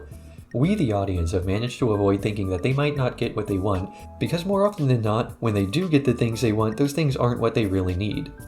Finally, what the characters need, vis-a keeping Princess Carolyn's agency afloat, happens to overlap with what she wants, sticking it in the face of Vanessa Gecko, and she gets neither. BoJack wants a new film to work on, and he needs some sort of validation from the project, whether it's a push towards his Oscar goals or something more internally satisfying that happens to let him make up with Kelsey Jennings to resolve his guilt. He also gets neither in the end. The only person who ends up really having a happy life is Mr. Peanutbutter, as he's able to properly talk with his brother, even if the conversation isn't an easy or a happy one. It's a happy ending because the alternative is that the two of them never have a proper talk about Captain Peanutbutter's twisted spleen, and potential future harm comes out of nowhere. We can't really affect the things that happen to us in regards to medical emergencies, but we can at least help those around us and ourselves by not coping alone. Best thing that ever happened. BoJack and Princess Carolyn discuss the future of their professional and romantic relationship while at BoJack's restaurant. When he accidentally fires the head chef, the restaurant grows dangerously understaffed, and it's up to the duo to put out the metaphorical fires in their relationship and the literal fires in the kitchen. As they work together, they discuss things such as their history and the first times they'd ever met, but in the end this isn't an issue that can be fixed with a single gesture, and BoJack breaks off his relationship with PC. This episode is full of those tiny little subversions that make us love BoJack Horseman so much. The restaurant reviewer, who is made out to be this big deal, is just a small-time blogger. The TV trope of failure leading directly to a future success when a failure is something that agent is realistically fired over.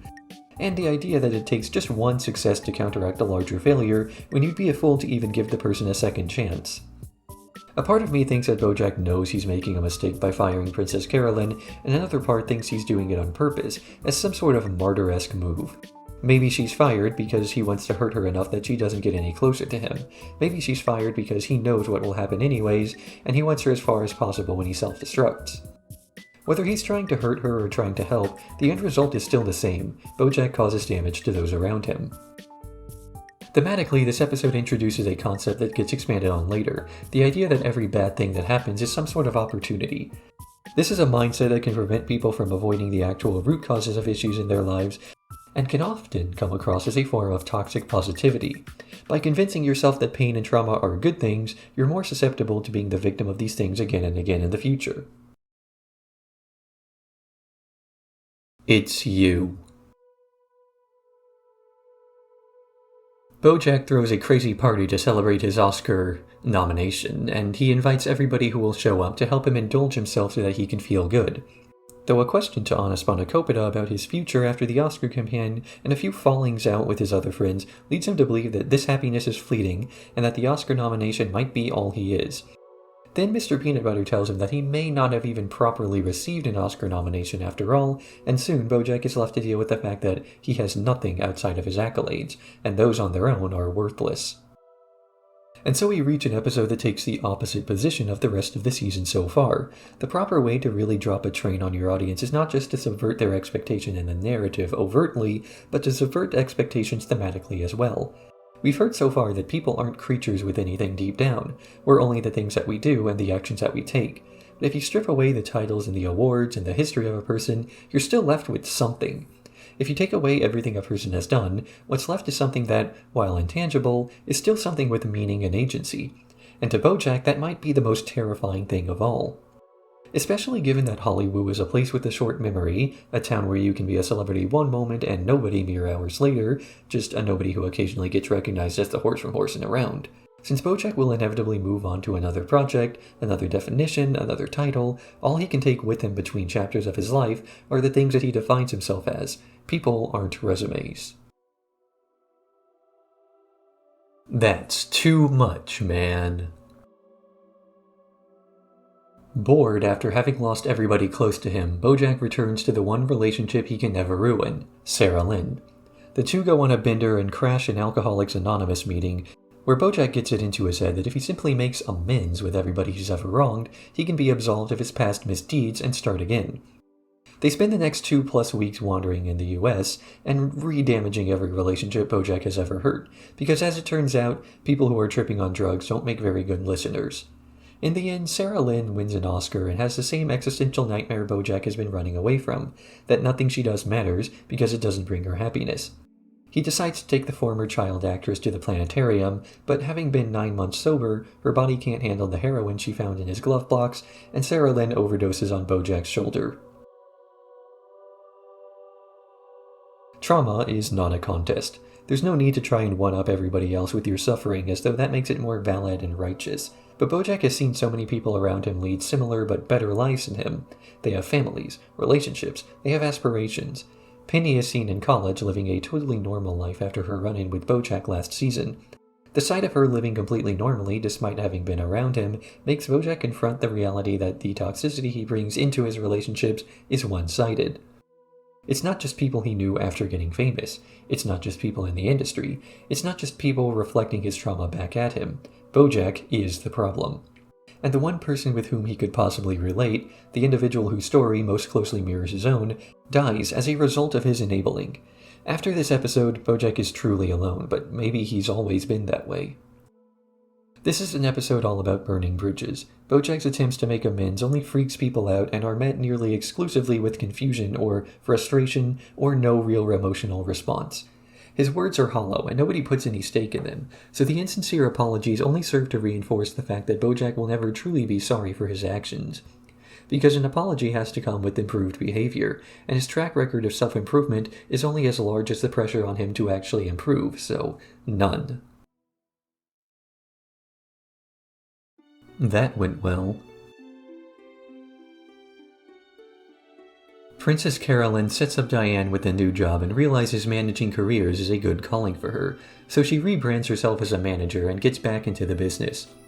Todd sells his shares of Cabracadabra, but accidentally tips it all away during a lunch where he also comes to terms with his sexuality. Mr. Peanut Butter accidentally becomes a national hero when his spaghetti strainers pay out and is given an offer for governorship. BoJack tries to look for meaning again and starting over, returning to the set of Ethan Around. But when a child actress on the set mentions she wants to grow up to be like him, he realizes he's just repeating the same mistakes and runs away into the desert. In keeping with the typical formula, the real finale of the season is the penultimate episode, and the final episode is just a setup for the next season's plotlines. Netflix and the showrunners had a deal where, if they were ever going into a season before Netflix's executives were planning on canceling, they'd get a heads up in advance.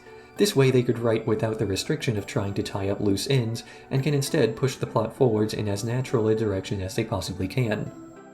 That Went Well serves as a breaking point for BoJack. He spent the last few episodes alienating all of his friends, but worse, alienating himself from who he feels he should be. He keeps getting recognition for an acting career that he's personally more and more detached from, and it forces him to confront that maybe he's actually no more than the things he's done. When he starts over and slips down the first step of the staircase he's already fallen down before, he realizes that it's true. He's nothing deep down. He's nothing on the surface. He goes out to the desert and slams his foot on his car's gas pedal. But then he sees a group of horses running in the desert and remembers. He remembers a time when he was different, ostensibly better, and so after spending the episode running from the present, he keeps running. Season 3. The reason Season 3 manages to keep our interest despite being a story about characters repeating mistakes is that thematically, it makes the opposite points that the initial 2 seasons have been making. While a cycle of repeating the same mistakes again and again might seem like it could come from a variety of places, it's all rooted in self-loathing.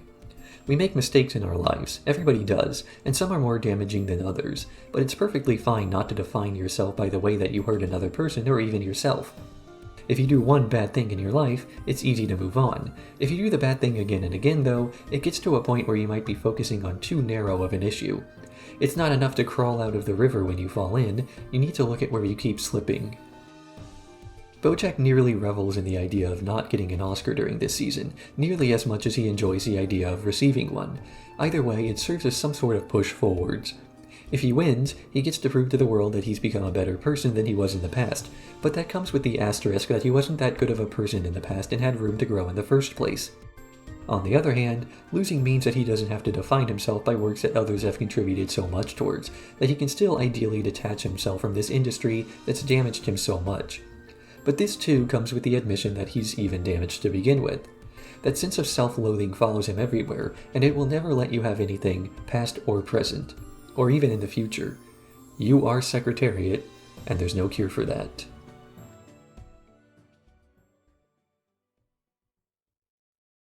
See Mr. Peanutbutter Run.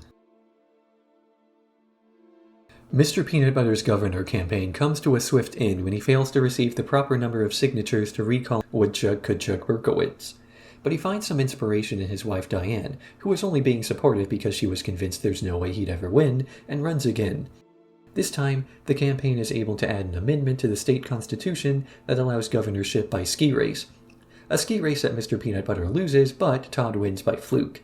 Todd resigns, leaving the governor's seat open and allowing an election to occur in earnest. The first episode of the show that does not feature BoJack at all. He does get mentioned multiple times as a storytelling device, with Diane using voicemail she leaves for him to narrate certain set pieces.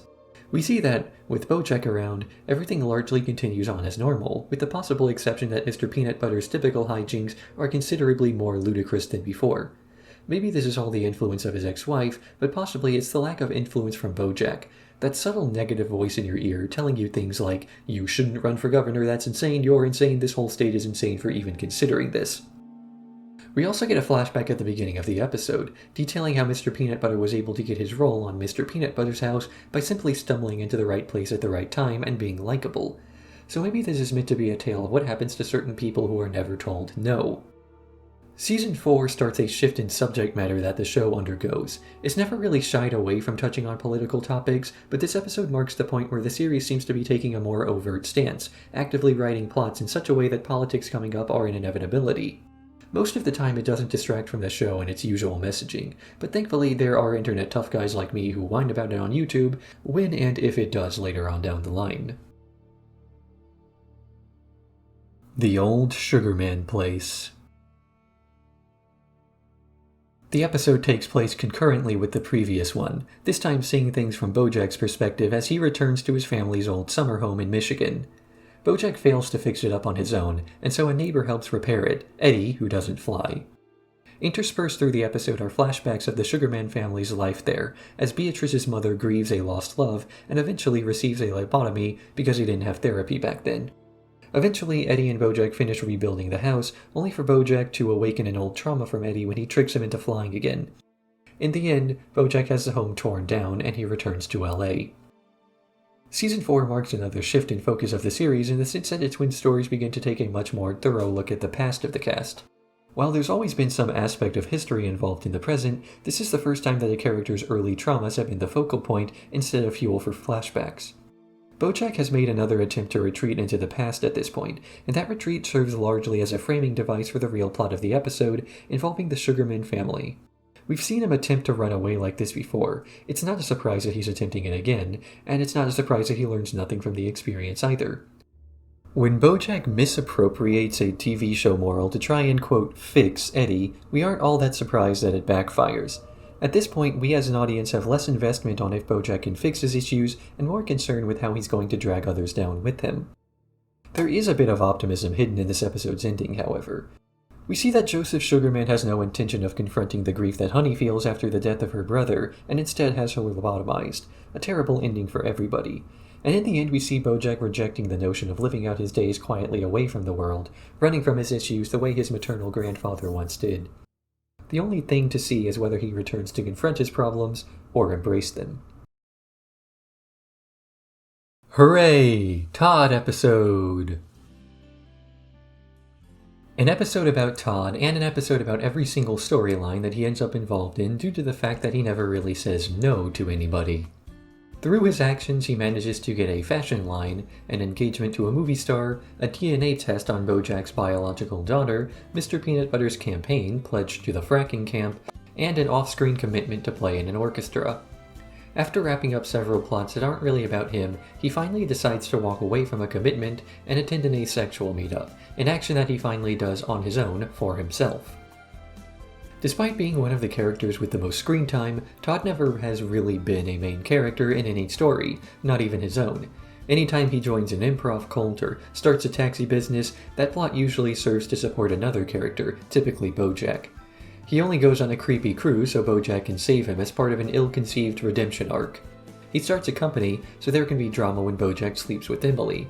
The exploration BoJack Horseman takes of asexuality is an attempt of the writers to give Todd something uniquely his own. Something that another character can't co-opt as their spotlight.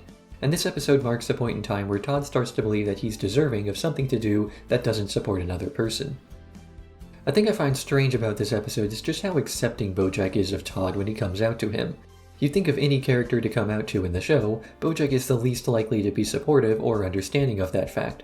But maybe it's the years of seeing weird stuff in Hollywood that have conditioned him to not bother with invasive questions, or the fact that we're seeing BoJack at one of his rare high moments where he's trying to be nicer and more understanding as a person. Although likely the real reason is just a reiteration on what I said before. This is an episode about Todd, not BoJack's reaction to Todd. Commence fracking. A combination of their strained love life and Mr. Peanutbutter's lack of reception to Diane leads her to write an attack ad on his campaign, forcing Mr. PB to fire back by installing a fracking rig in his front yard. The resulting hate sex revitalizes their married life. BoJack and Hollyhock search for Hollyhock's mother, but when every lead they have results in a dead end, he invents leads to keep her around. Princess Carolyn and Ralph desperately try to beat PC's biological clock in a race against time. The most overtly sexual episode of the series so far. The past sex life of BoJack is a central focus, alongside the current sex life of Princess Carolyn and the future sex life of Mr. Peanutbutter and Diane. I love the fact that Todd had so little to do in this episode that they gave the character an air horn to honk in the background to remind the audience that he still exists.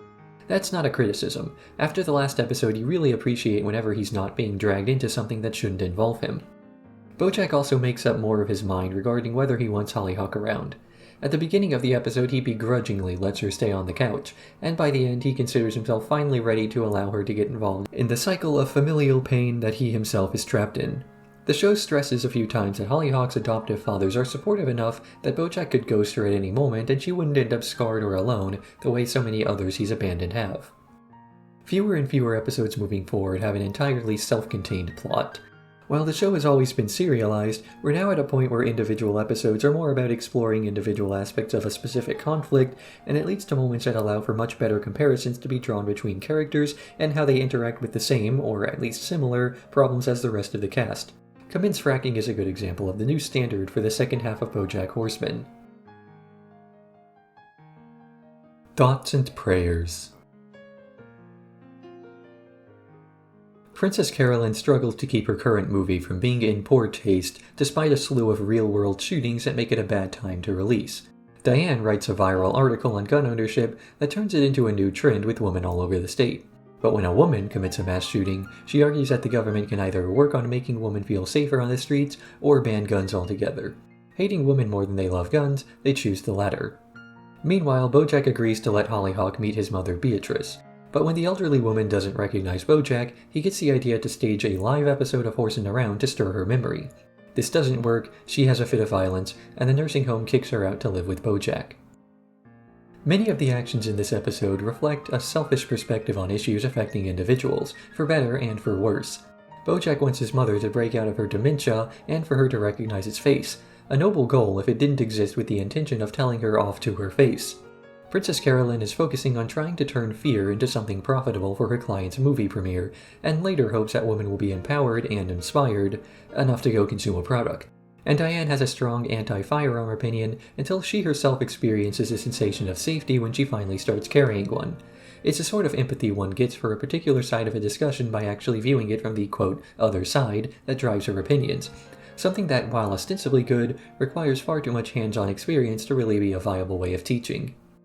BoJack starts the episode trying to be a better parent to Hollyhock than his parents were to him, but finishes the episode lamenting that he couldn't espouse toxicity to his mother because she's too senile to recognize it's him. It's telling of how quickly he can slip out of the new and improved good person persona that he adopts at the start of each new season, and how subtly it happens in his eyes. At this point, BoJack doesn't even realize how harmful his behavior can be when he acts. To him, everything he's doing is just and righteous, including but not limited to trying to cure dementia so you can swear to your mother's face. Stupid piece of shit. Beatrice gets emotionally attached to a doll that BoJack later throws off his balcony in a jealous rage. He spends the episode trying to get it back, punctuated by going off on benders to distance himself from the responsibility at all. Princess Carolyn learns that she's going to be working with Rabinowitz to plan the wedding for her client, but when complications arise and he goes home for the day, she realizes that, although they make a great team, they still have their priorities in different places. The framing device for this episode is a crude animatic that follows along with BoJack's internal monologue, depicting him as a titular, stupid piece of shit. It's a perspective of how he views himself that isn't a surprise to us, but it does end up humanizing his relationship with Hollyhock by the end of the episode. This humanization comes with the caveat of him lying about whether the voice in your head telling you you're not good enough goes away, though whether it's a malicious lie varies depending on how he perceives himself. Maybe he's only lying to make her feel better, that things are going to get better and she should hold on long enough to enjoy that future. Or maybe a part of BoJack believes that that voice truly does fade with time, and he's uniquely broken in the sense that he still hears it all these decades later. Either way, this lie overlaps with the lie BoJack already feels like he's living, a lie of his life and how he wants to spend time with his family, even though he also wants what's best for them. Right when Princess Carolyn has finally managed to put her old life behind her and find a new path to fulfillment, she gets dragged into her old Season 2 lifestyle, working with those she thought she left behind. Worse still is that she finds some inherent satisfaction in that life, satisfaction that she'll have to give up on if she wants to focus on her family the way Rabinowitz is. In the end, she decides on giving up the all-nighters and elaborate schemes in favor of moving on with her life, and tells her boyfriend about her successful pregnancy. Underground. Mr. Peanutbutter's house, the house, not the show, gets swallowed by a sinkhole during a campaign fundraiser. Woodchuck Coodchuck Berkowitz burrows down to save them but gets his hands crushed, preventing the rescue. The power dynamic then shifts from Mr. PB to Woodchuck to PB to fire to water, and eventually the B-plot rescues them when Princess Carolyn negotiates a worker ant strike and encourages the Ant Queen to de-gentrify her neighborhood. The experience causes Diane to have a heart-to-heart with BoJack as they slowly deplete the liquor supply of the party, where she realizes that she should try to be more grateful for the people in her life who were there for her. Sometimes it takes a stressful situation to clarify what in your life is important. Diane is unappreciative of her Hollywood job, husband, and lifestyle, and feels like there has to be something broken about her for her to resent such a position of privilege. BoJack has an opportunity to reconnect with his family in a way he previously thought was impossible, and Mr. PB has a chance to prove that he's well-liked and popular with as many people as possible by running for governor. But the sinkhole in this episode strips away so much of the fluff surrounding these issues and causes many characters to strike at the heart of what they really want. Diane just wants a happiness that isn't dependent on material things, and realizes she can get that from people. Mr. PB just wants to be liked by everybody, but realizes that being loved by somebody is worth more, and BoJack doesn't learn a thing. He's separated from his family and just wants to get drunk and eat $20,000 worth of food. So maybe massively traumatic experiences aren't a very reliable way of performing therapy on yourself to learn what it is you really want. In the end, it's just the experiences with others that help us to find our real desires. BoJack and Diane didn't need to be trapped underground in order to have their heart-to-heart, and it certainly would have been cleaner to have the conversation safely above ground.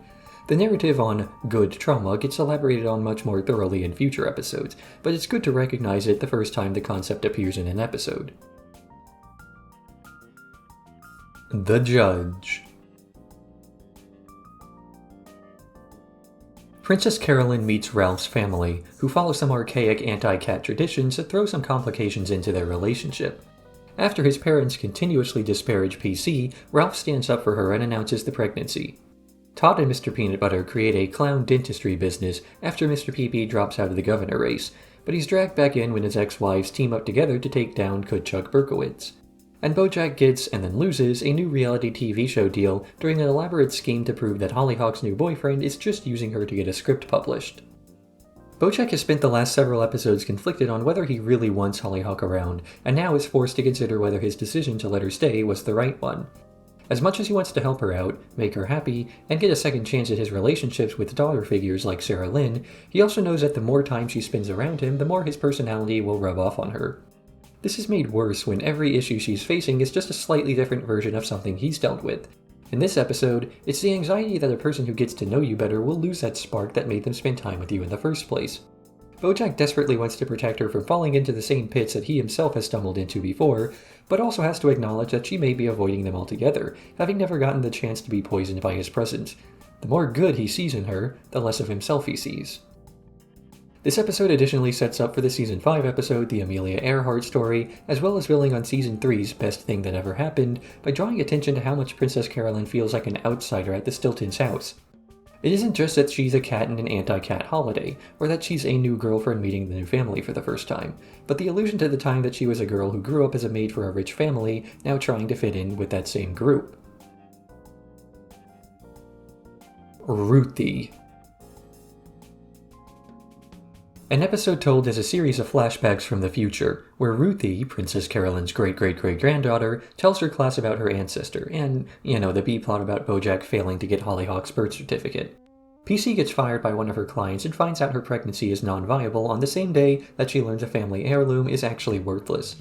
She ends up firing Judah for lying to her about an offer made to buy her agency, and later breaks up with Ralph for her perception that he wants an easy relationship.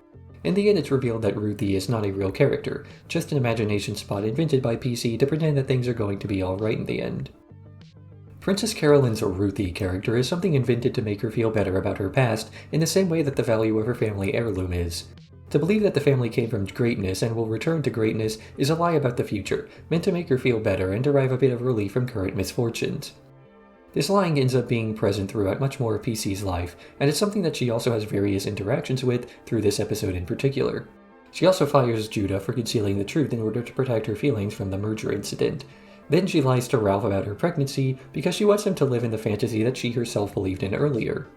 When he asks her to stop lying, PC breaks up with the one man she believed she was able to find happiness with, in part because she felt like he was looking down on her and not letting her force her way through struggles, but also in part to protect him from the perfectionist tendencies that would have continuously put strain on their relationship moving forward. BoJack's story in this episode slightly mirrors that of Princess Carolyn, in that he believes that because his intentions were pure, he should find success in his ventures to obtain Hollyhock's birth certificate. Likewise, Princess Carolyn thinks that her lies and delusions about reality are pure-intentioned and therefore acceptable to push onto other people. She can lie to Ralph about their baby because she's protecting him, but if Judah lies about a business deal to protect her, it's not pure and therefore wrong. Lovin' that cali lifestyle. 3 plots told over the same 2-week period. One where Diane manages to find dirt on Jessica Biel, tearing down her campaign by revealing to the state of California that she doesn't like avocados. Meanwhile, Princess Carolyn tries to revive her agency with a script for a show that happens to share a name with her miscarried child. It's up to Todd and his clown dentist to get her the funding she needs. In the end, she has to forge BoJack's name on the contract as he's busy in his plot where Hollyhock overdoses on amphetamines and winds up in the hospital, where BoJack is told off by her fathers for not noticing. He's about to apologize to his mother, having learned how difficult parenting can be, when he discovers that Beatrice has been drugging Hollyhock with weight loss pills. BoJack tries to fire back by putting her in the worst nursing home he possibly can find, only for Beatrice to suddenly recognize him. BoJack has a fury of righteousness during this episode, and manages to have one of the clearest breakdowns of the show when he blames both Beatrice and himself for Hollyhock's collapse. He has blamed others for his misfortunes constantly throughout his entire life, and for once, he's actually in the right to do so. But even then, he doesn't completely absolve himself of the responsibility, considering it his error to allow the situation to happen in the first place. a situation that occurs because he let a person who he knows is toxic near someone he cares about, a reflection of him allowing himself to be involved with others. Princess Carolyn tries to, once again, reclaim control over her life through her work, lamenting the loss of her relationship by finding a surrogate project to manage and bury herself in it. We've seen her do this so many times before that we know it's only a temporary happiness, but then again, maybe life really is about concerning yourself with unimportant nonsense before eventually you're dead. It's far from a happy meaning to take from life, but considering where she's coming from, it's significantly better than the alternative. Time's Arrow. Beatrice relives her childhood, interspersed with flash-forwards to the present as she tries to navigate the confusing world with a damaged mind. Repeatedly throughout this show, we're given a character to get to know, somebody who hurts those around them in a self-destructive rage that we only learn of after they've broken off relationship with the people they've hurt. We discover some tragedy locked away in their past, and we learn the important lesson of why they became the person that they are today. Beatrice has watched everything she loves get destroyed and burnt before her eyes, as her life is taken over by a man who wants nothing from her except to stay silent and passive. With her mother's lobotomy, she no longer has any sort of positive female role model in her life, and this results in a warped view of what motherhood can and should be. All compounded when she herself has a child she threw her past life away in order to raise. And although her past wasn't exactly a happy existence, it continued to eat away at her inside as a what-if for her potential. A what-if that BoJack serves as both an obstacle to and a representation of what's stopping her. In her own words, he'd better be worth it. But it's impossible to live up to the fantasy of expectations. We also learn why her past has caused her to ruin so many other lives. She considers BoJack to have ruined her life, stealing her future away from her, and she doesn't want the same for her maid Henrietta. When Butterscotch Horseman gets the girl pregnant, he sees a repeat of her own youth being thrown away, and tries to shield her surrogate self from the damage. Hollyhock is taken away from her birth mother, the same way Beatrice's childhood was taken from her. But while we've just seen a justification for why Beatrice is acting this way, the show BoJack Horseman repeatedly takes a stance on the past, and how, just because you have damage, you don't have the right to spread that misery to others. We get Beatrice, but we don't have to love Beatrice. What time is it right now? Filbert has been successfully pitched to What Time Is It Right Now, and now all Princess Carolyn needs is BoJack's approval so she doesn't lose her career for forging his signature. Todd and Yolanda try to recapture the dentist clowns after they all get infected with rabies, only to come up with a better idea to rebrand the Haunted Clown Forest as a workout and turn it into a business. Diane and Mr. Peanut Butter try to escape from the threat of normalcy by driving to Hawaii on the bridge that was financed earlier this season, only to return home and realize that their marriage can't last if it's just a bunch of wacky misadventures. BoJack tries to reconnect with Hollyhock, whose fathers try to block him from reaching her, though she manages to put the pieces together herself and get back into contact with her mother Henrietta. Afterwards, he works out the confusion with Princess Carolyn and agrees to do the show as a repayment for everything she's ever done for him. As is usual for season finales, this episode spends most of its runtime setting up for the following season.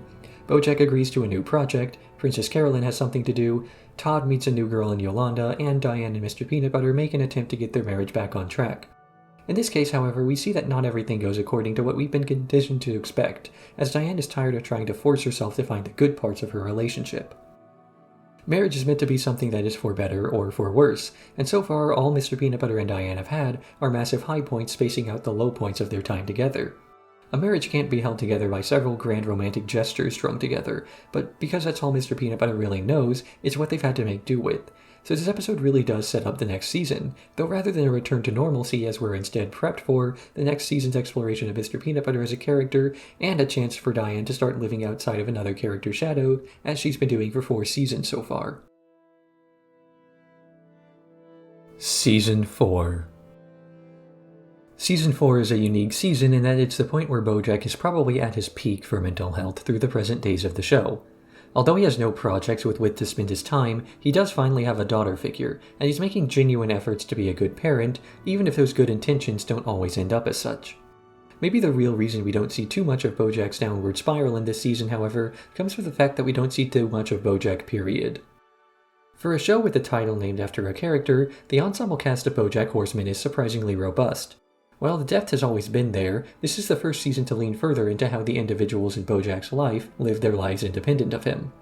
We start to really see these characters as more than just accessories to BoJack's life story. And in learning more about the people around BoJack, we also learn much more about the setting these characters live with.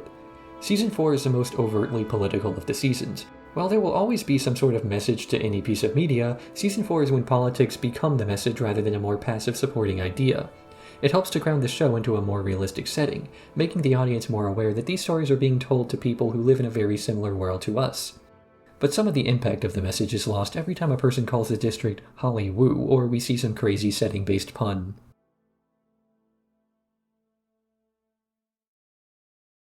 The light bulb scene.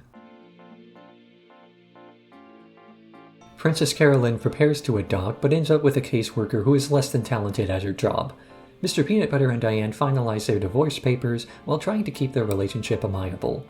Todd applies for a job at whattimeisitRightNow.com, and due to being overqualified, is made director of ad sales. BoJack argues with Flip, the showrunner for Filbert, over the direction, or lack thereof, that the show is taking. When he tries to voice his complaints, Flip writes a nude scene for BoJack's co-star Gina. BoJack views this as an attack on her and complains again, this time ending up with a nude scene himself. Eventually he decides to take the high road and not take things so personally, making a more conscious effort to separate himself from his character, something that's difficult to do when the set looks exactly like his own house. BoJack resents that he's playing a character that he struggles to like. His previous roles have been Horsin' Around, a character created by a friend of his when he was still trying to understand his acting career. Afterwards, he played his childhood hero Secretariat, though after a while he resented what the character had become. Now he's on a show where the character is alcoholic, misogynistic, and exactly like him. Especially when BoJack is making an active effort to become a better person, cutting back on his drinking and trying to stand up for those around him instead of trying to pass off consequences for his toxicity. In the end, his compartmentalizing of himself and his character is a step forward in his well-being, insofar as separating his self-worth from the projects he takes on, something he struggled with heavily during the Oscar campaign in Season 3. The rest of the cast is moving on from their Season 4 lives with varying degrees of success. It's kind of cathartic to see Todd immediately pushed up the corporate ladder, considering how many different hijinks he's been up to in the last few years. It's only fitting that in a town where so many characters can fail upward, Todd would eventually be recognized as one of them. The dog days are over. Diane goes to Vietnam with the intention of finding herself when the reality is revealed to the audience through a series of flashbacks. She's really just trying to escape her conflicted feelings about her divorce with Mr. Peanutbutter, the fact that he's moved on so quickly, and the fact that she's unsure what to do with herself after losing a person whose presence had begun to form a part of her identity. So really finding herself was kind of right. Diane goes through a momentous occasion in her life and desperately wants some sort of personal touch to help guide her through the moment. Instead, she's forced by her boss to write a listicle about her trip, basically one of the lowest forms of content one can create, next to long rambling video essays. So her hopes of trying to bury her grief in her work, the way Princess Carolyn often does, is likely not going to work out, and in fact has the opposite effect, where her work ends up reminding her of why her breakup and ensuing coping mechanisms aren't exactly being handled well. This episode also serves as a soft prequel for the previous episode, beginning where the last episode ended the storyline, and then flashing back to tell us its full story. But this non-linear form of storytelling doesn't really serve the narrative for any purpose other than justifying the framing device, which again is a fake listicle, so not exactly justification enough. The alternative answer, I suppose, could be that this episode's content is viewed as less interesting than the story of BoJack beginning work on Filbert, and therefore the showrunners tried to tell the story in this way so they could start the season with its best foot forward, or at the very least the foot that sets up the more relevant story for the season. Planned obsolescence. BoJack has an emotionally detached relationship with Gina that reaches a crest when he learns that she's into musicals, and tries to get her a singing role in a future episode of Filbert. But the audition doesn't end well, and he apologizes for embarrassing her while also spoiling her dream of singing professionally. Mr. Peanutbutter and Pickles worry that their relationship is moving too quickly, but ultimately decide to ignore the warnings and charge straight ahead. Todd and Yolanda try to hide their asexuality from her family, who are all involved in heavily sex-positive career paths and might not understand their daughter. Every relationship in this episode is doomed to fail. BoJack and Gina have a mutual arrangement not to get emotionally attached to each other, an agreement that BoJack breaks, hurting both of them in the process. They agree to return to their original terms, knowing that they're only getting older and more stagnant with time. Todd and Yolanda try to lie about the nature of their relationship to Yolanda's family, but in the end they turn out to be understanding of her sexuality. but the relationship is ultimately based on a single shared feature between the two people and not an actual romantic attraction. Todd decides to call off the relationship in the interest of giving each other time to find a better person that they're not settling for. Mr. Peanut Butter and Pickles are also rushing into a doomed relationship, with Mr. PB being fresh off his third marriage and the two not even knowing all that much about each other. But they agreed to continue on with it because there's no point in pushing a person away just because it feels like the wrong time. Every relationship in this episode is doomed to fail, and everybody in those relationships is aware of that fact. Mr. Peanut Butter knows that he's not going to stay with Pickles forever, the odds just aren't in their favor.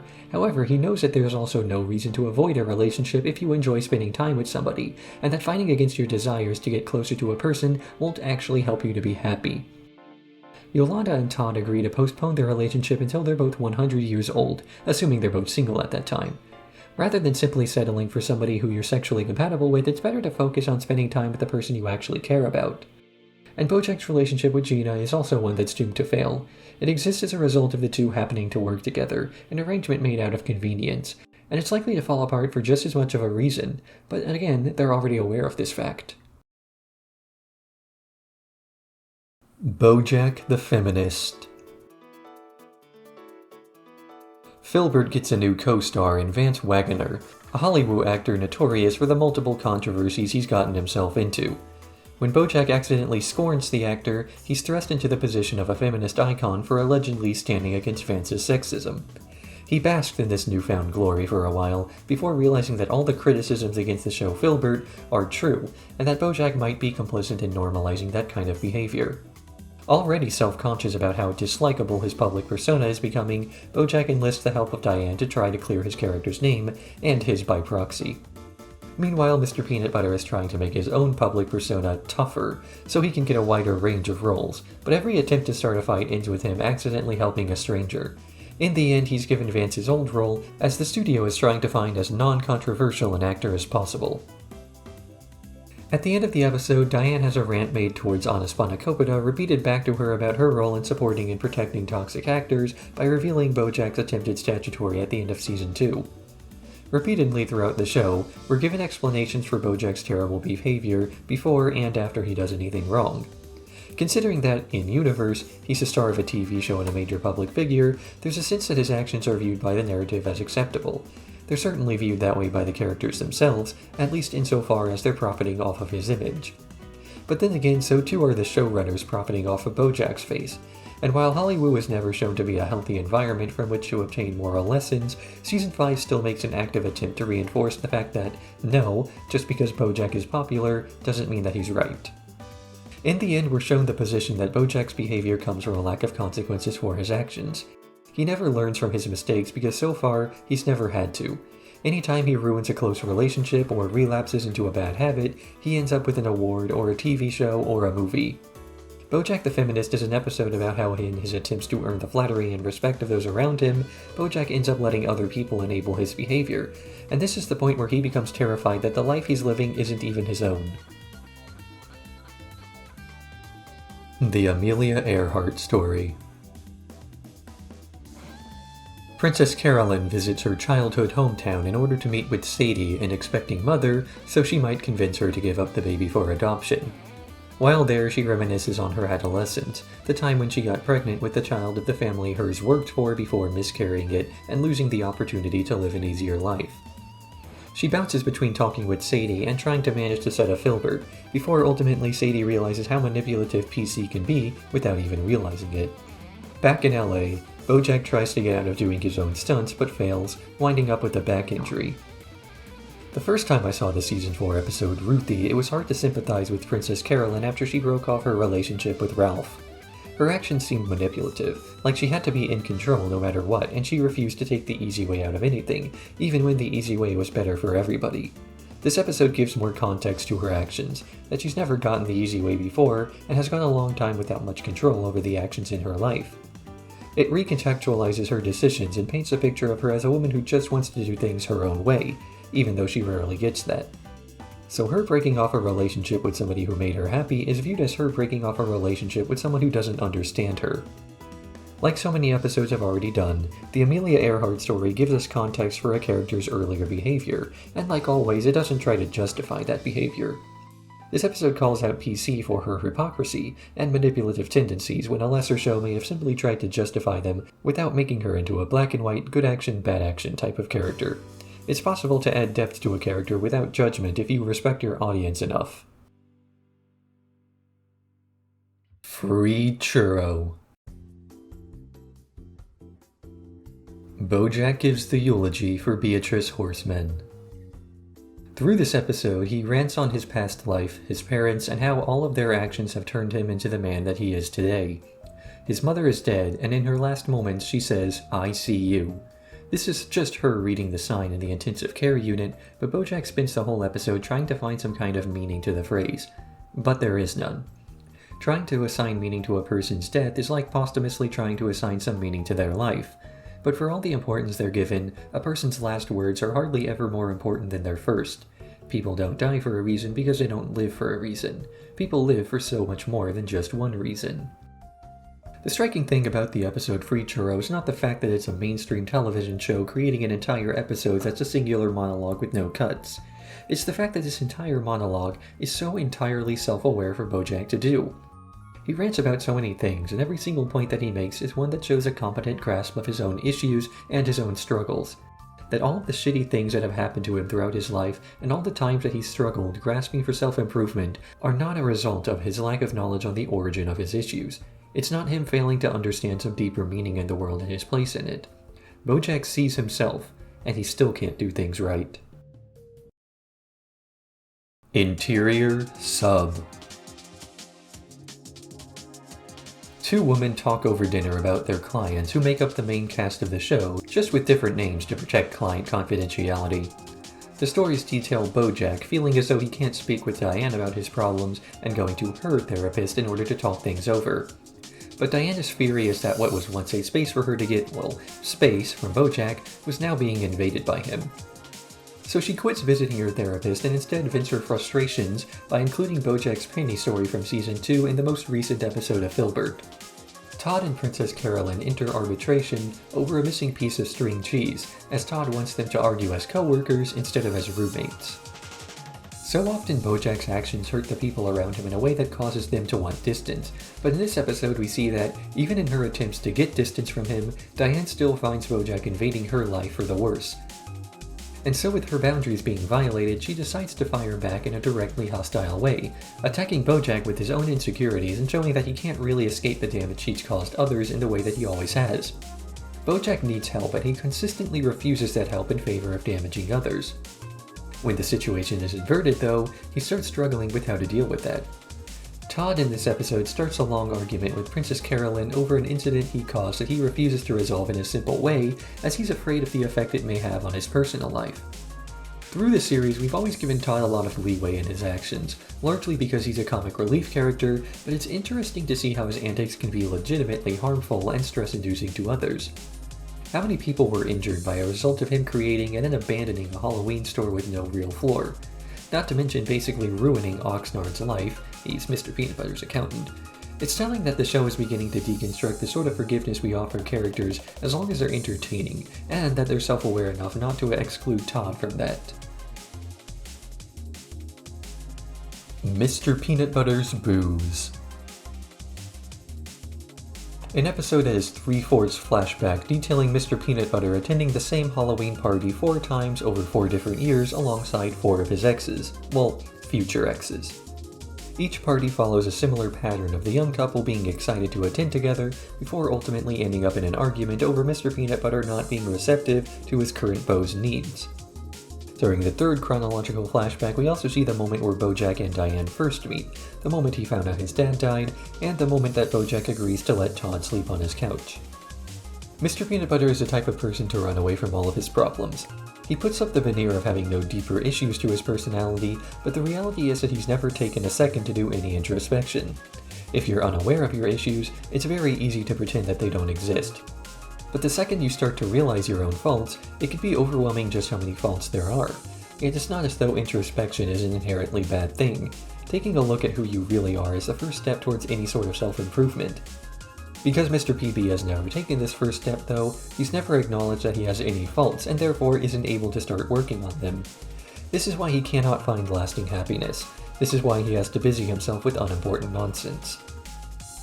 Of course, from the outside, Mr. Peanut Butter is an eternally happy person.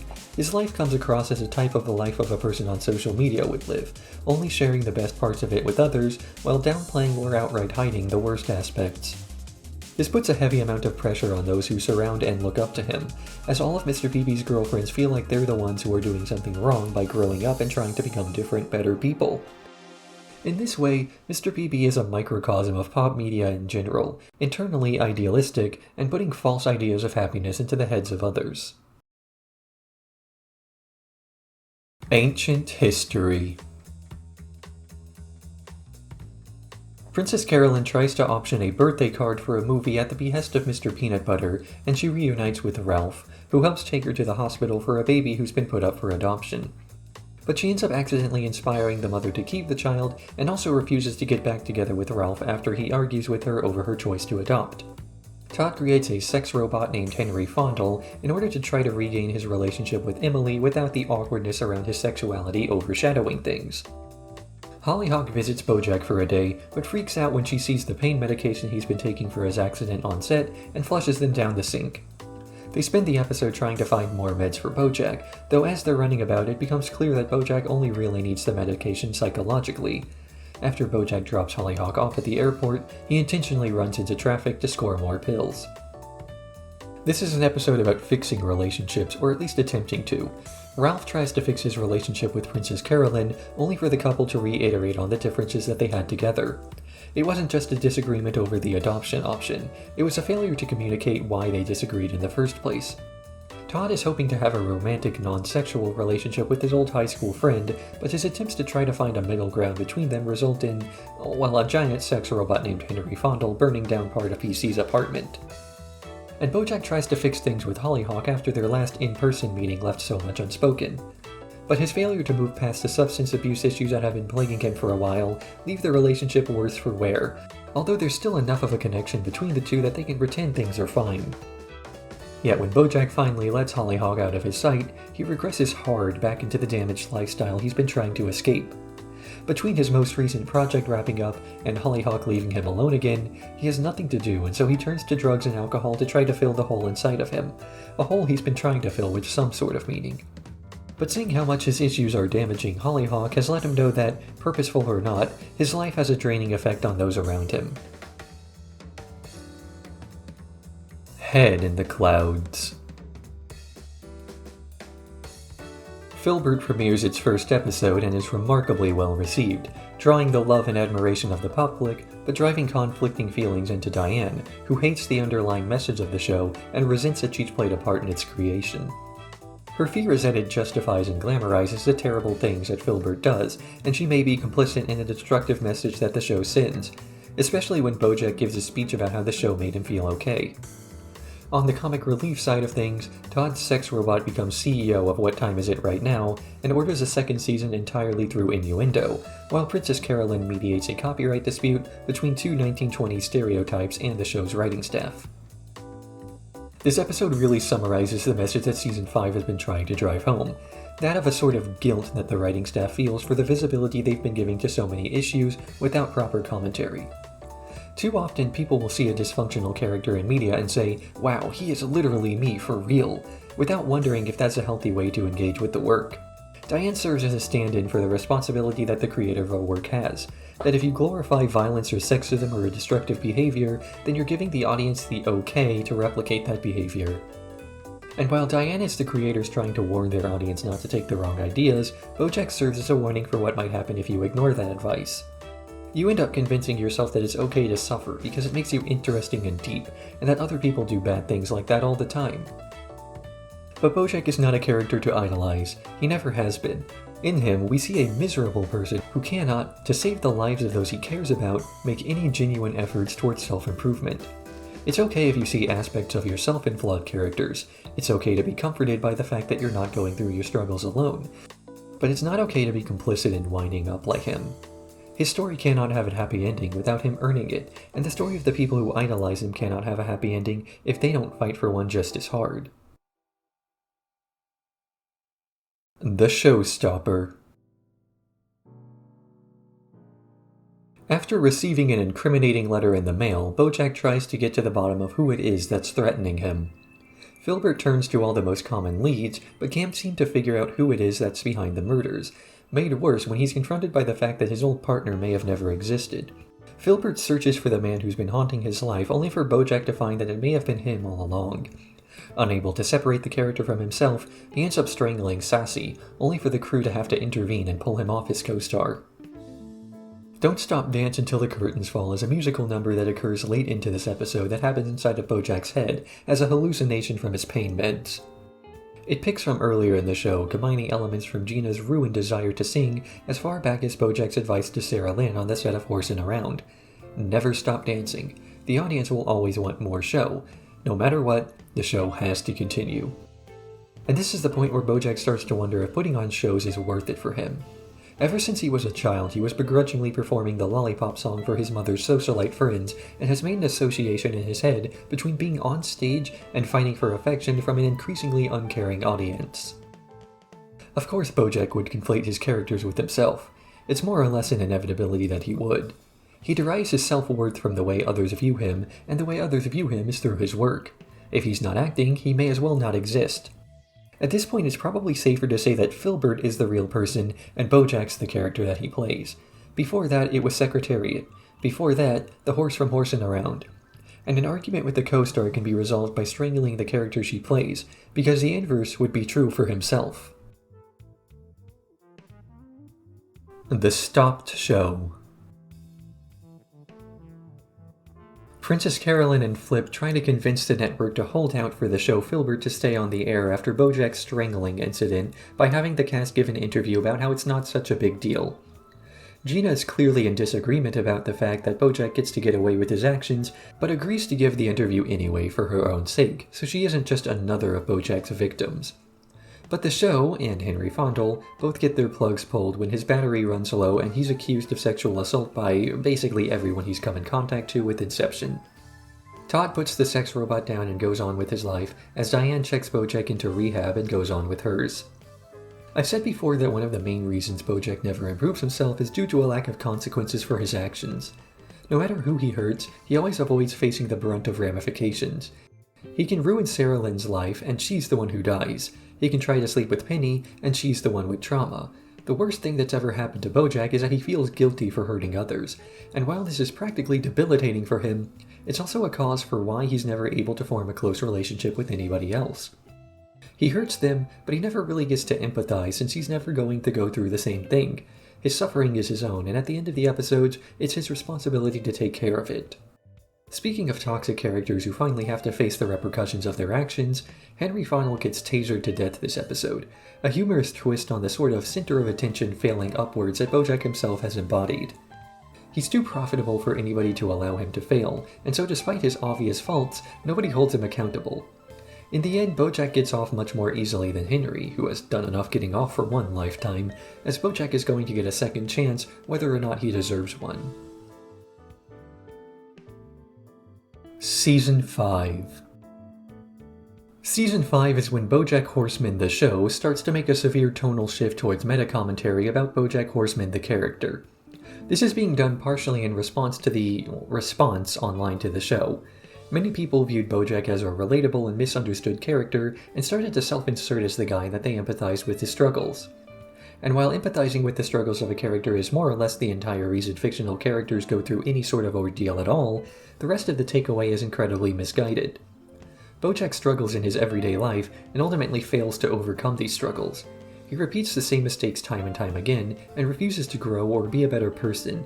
You're not supposed to try to imitate BoJack, but subtext is often lost on audiences, and so we see a shift in how the narrative itself views BoJack's character, to make sure that this subtext is just text.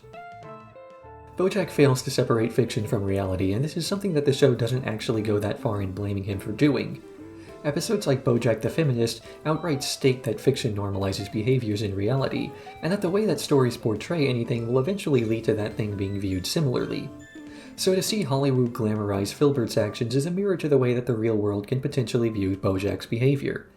Instead of positing that failing to separate fiction from reality is a moral failing, the impetus is shifted towards judging fictional characters as we would real people. So when, not if, That distinction isn't made, we're able to continue being functional human beings instead of glamorizing our own failings.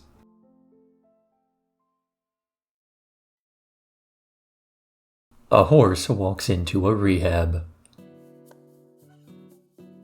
BoJack grapples with guilt over all the people he's hurt with his substance abuse while also trying to recall the first time he ever drank.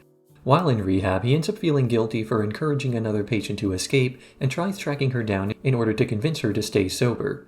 In the end, he succeeds in convincing her to go back while also convincing himself that he's improving his life there. Near the end of the episode, Jameson H., the girl who BoJack sneaks out of rehab with, tries to shift the blame for running away onto BoJack. She accuses him of these things, but when BoJack is given a chance to defend himself, he decides not to tell the truth, even though in that situation he could have done so to protect himself. Instead, BoJack doubles down on the lie, telling Jameson's father that she just wanted to see her baby again, and accepting that he may look bad as a result. It's the opposite of the behavior we're used to from BoJack. Normally, he tries to lie, either through omission or outright, in order to deflect blame and consequences. But here, he's lying to protect somebody else. Despite sneaking out to a party full of underage drinking, he fights hard to stay sober, and really begins taking active strides towards that self-improvement he's been struggling to take for the last 5 seasons. BoJack is a changed individual in this episode, not because he's finally sober now, not because he has a brand new attitude, but because he's finally trying to change. He rejects the easy way out several times, and forces himself not to end up another victim of himself. Through his life, alcohol has made him meaner, lewder, and given him an out to avoid tough situations. But BoJack doesn't blame alcohol for his issues, even though he's trying to quit drinking. He doesn't want to absolve himself of the responsibility by blaming anyone or anything else anymore. This is the season when BoJack stops running away. The new client. Princess Carolyn tries to balance multiple new projects with a new baby and struggles to maintain the proper amount of interest in all of them. She fails to keep Birthday Dad with Mr. Peanut Butter afloat due to Mr. PB's constant re-edits and reshoots resulting from his guilt. She shows up late and flustered to a photo shoot about women who can, quote, do it all, and then she doesn't attend a gala/ball/meetup that she was pressured into organizing. In the end, after passing out at BoJack's rehab, she looks for more context on how to become a better parent, and learns from Vanessa Gecko of all places to think of her child as yet another client. This episode, I think, has somewhat of a muddied message. Towards the end, we have a conversation where Princess Carolyn talks about how she loves every one of her clients' projects, and that's why she's getting overwhelmed with so much that she has to do. So there's the impression that she loves her job as much as she loves her baby, and she's simply overworked. But then the proposed solution to that is, what, to love her clients and by extension her child less? Or that she didn't love her child enough in the first place, and she just has to work even harder. Or maybe we're supposed to have the takeaway that she needs to view her child as less of a hostile enemy and more of a collaborator, reflecting the change in perspective she feels regarding Vanessa. Everything wraps up nicely in the end, with PC managing to fix all of her problems, mostly because of Todd's behind-the-scenes work, while PC was taking a long nap. Mr. Peanut Butter visits BoJack in rehab and projects his insecurities onto the other patients there during a sharing session, much in the same way he was projecting his insecurities onto his characters at the beginning of the episode. This, as well as Mr. PB's avoidance of the complications in his romantic life, mirror BoJack's struggles from the previous season. He's running away from a potentially difficult conversation with Pickles, and it's only a question of where he's going to end up. Feel-good story. BoJack writes a series of letters about a woman at rehab who's been accidentally taking his snacks. Diane is working on a series of travel vlogs with a cameraman named Guy for their company Girl Cruise. Her boss Stefani asks Diane to create some more feel-good stories, and Guy convinces her to swallow her pride so she can continue to work on her passion. But when White Whale Conglomerated Interest buys up the website, the two of them lose their jobs and resolve to create one last takedown of the conglomerate. But White Whale tells him that it doesn't really matter what they do, and Diane loses hope, returning to LA even though there's nothing for her there. But when she gets home and reads BoJack's letters, she calls Guy to change her mind. Diane is the type of person who stresses over things she cannot change. Throughout the show, we constantly see her trying to fix the world even though she alone doesn't really have the power to do so. But it's not as though the narrative ever tries to paint this as a pointless task, far from it. Despite never being able to stop the war in Cordovia, or fix the American perception of firearms, or stop Hollywood from normalizing toxic behavior, she's still trying. And it's her belief in trying that motivates her. When contextualized like this, it's easier to understand why she keeps returning to people like BoJack in order to try to fix them. She can't fix BoJack, she knows that, but the act of trying again and again assigns some kind of meaning to her life. But what kind of life is it when you define yourself and your growth by your attempts to fix unfixable issues? If she tries over and over again to help BoJack but never makes progress, does that mean she's wasting her life? If she tries over and over again to try and take down a conglomerate like White Whale but never makes progress, does that mean the same thing? In the end, she decides to stop measuring her happiness in impossible metrics and start measuring happiness by something more sensible, like how happy she is. Surprise! Todd organized a surprise wedding for Mr. Peanutbutter and Pickles, but when Mr. Peepee admits to cheating on her, they get into a fight that results in the partygoers trying to hide from the couple's spat. He continuously interjects whenever she tries to talk about her perspective, until eventually Diane and BoJack give a bit of subtle advice, telling him to go to her and listen. In the end, the couple makes up and puts the wedding back on. During the hiding, Todd exhibits a competency for raising Ruthie that inspires Princess Carolyn to hire him as a full-time nanny, while Diane and BoJack work through their future separation. Mr. Peanutbutter has never really forced himself to grow or mature past his problems. He spent so much time running away that he doesn't even know how to confront things head-on, and as a result, has serious communication issues whenever he has to deal with communication in an issue that's serious. But this episode marks the point where he starts to overcome this hang-up and really work with people on his insecurities and problems, and as a result, Mr. Peanutbutter finally begins to mature. But considering his current attraction to somebody who he's only with because of their similar emotional ages, it doesn't bode well for the future of their relationship. But that's an issue to be worked out later. BoJack and Diane also reconcile in this episode. As I stated in the previous episode's review, Diane is the type of person to try to define herself on the issues she tries to tackle, so to abandon BoJack and move to Chicago would separate her from something that she's attached part of her identity to. Thankfully, BoJack has healed enough to stop holding her hostage, in his own words, and tells her that she's free to move on without feeling guilty over the people she can't save. A little uneven is all. BoJack is ready to leave Rehab, and everybody knows it except for him. When he catches word that another celebrity is going to get the nice room that he was previously staying in, BoJack declares his intention to stay as long as possible. But after accidentally getting the doctor in charge drunk, he suddenly requested to stay if only to help the guy recover. And of course, now that BoJack has responsibility, he's afraid to screw it up. Todd hires 12 assistants to take care of general Todd things, but they all walk out when BoJack accidentally encourages them to unionize. Princess Carolyn tries to save Mr. Peanutbutter's reputation after the internet discovers he cheated on his fiancée by making him into the face of depression. A typical pattern in BoJack's life is a bad thing happening to him. BoJack copes with it in an unhealthy way, then some innocent gets hurt, which usually repeats the cycle. This has occurred time and time again, and this episode itself uses a past example of this happening as a narrative device, showing a time when BoJack gets Sarah Lynn sick as an indirect result of his coping with Herb's departure. This is mirrored in the present, as BoJack gets Dr. Champ drunk as a result of his failure to let go of the events of A Horse Walks into a Rehab, but since this is a changed BoJack, he tries to stick around and do the right thing.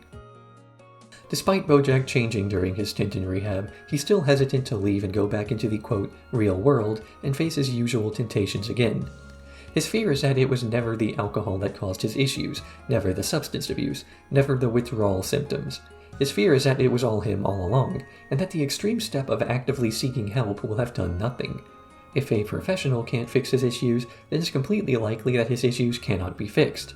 And if that's true, then there's no hope for him. The kidney stays in the picture.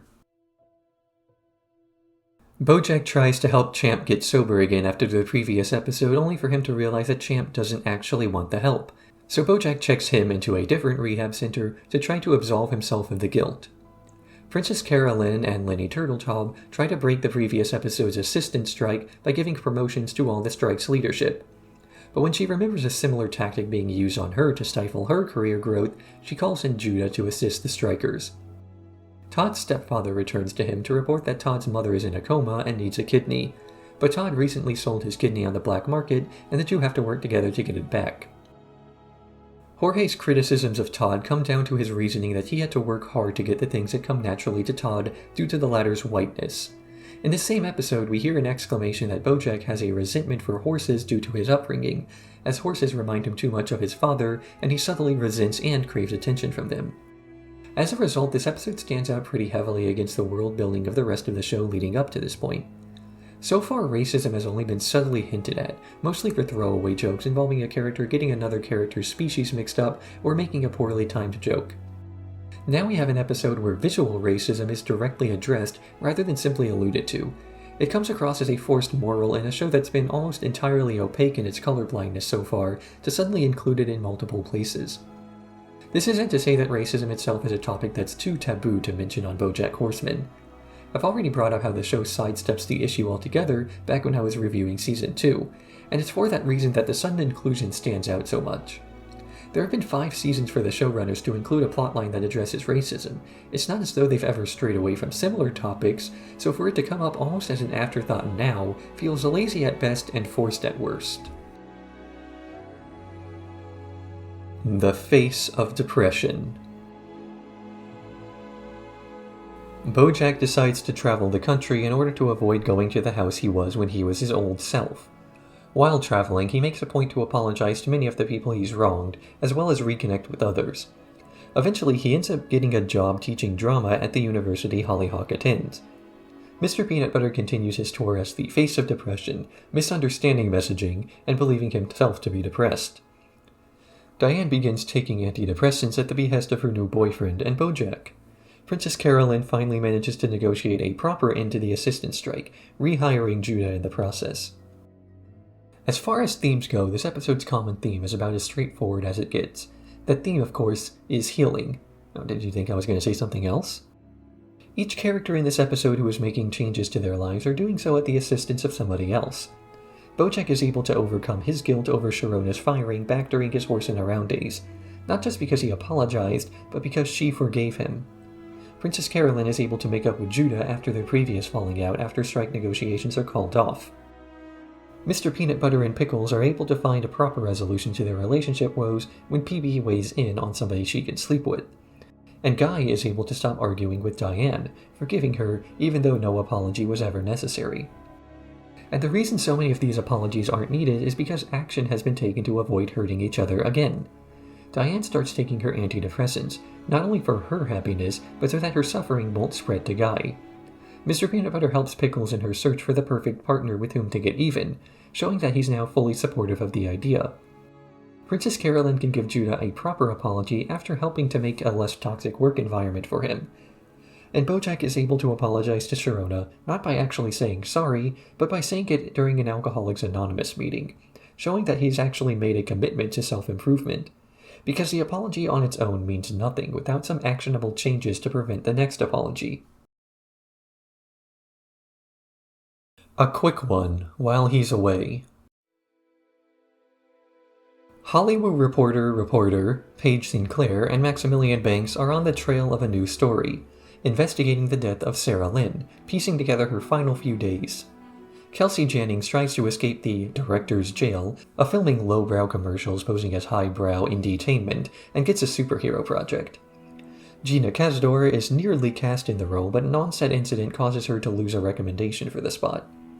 Hollyhock attends a party with the intention of getting drunk, but when she nearly has an anxiety attack, Pete Repeat from the Season 2 finale comforts her, and the episode ends with him telling her the story of the time he met BoJack.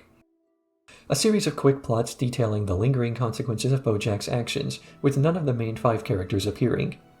Previously, Gina mentioned that she didn't want to simply be the woman BoJack strangled that one time, and go on with her career. But simply leaving the trauma as is and forcing herself never to address it has an effect on her ability to do her job. When she continuously relives the event, Gina becomes more difficult to work with, and we see this lose her a prominent role as she's making directors hesitant to work with her. Peter reveals one of BoJack's past horrors to Hollyhock, one of the few characters who had had more positive experiences with BoJack than negative, and this is not the first of his current relationships to be ruined by his past. Hollyhock has a bad relationship with alcohol, having known somebody whose life has been irreparably damaged by it. Part of her motivation for attending the party to get drunk is to regain some control over her relationship with alcohol, letting her get drunk safely and on her own terms, to prove that she can control it and not the other way around.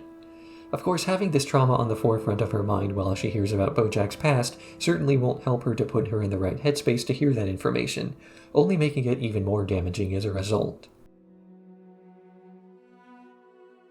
Season 6, Part 1.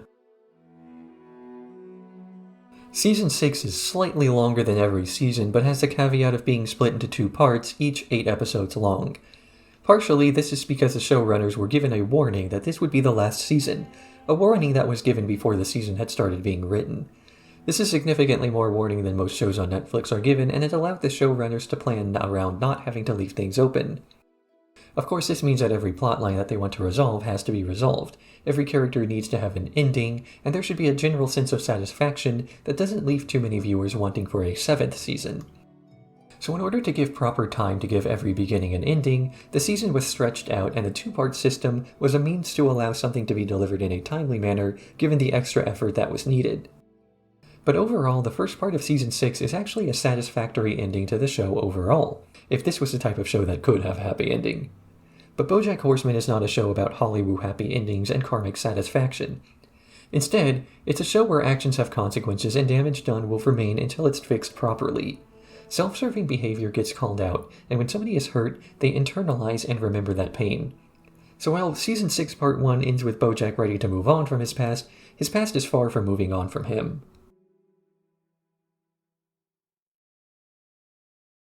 Intermediate Scene Study with BoJack Horseman.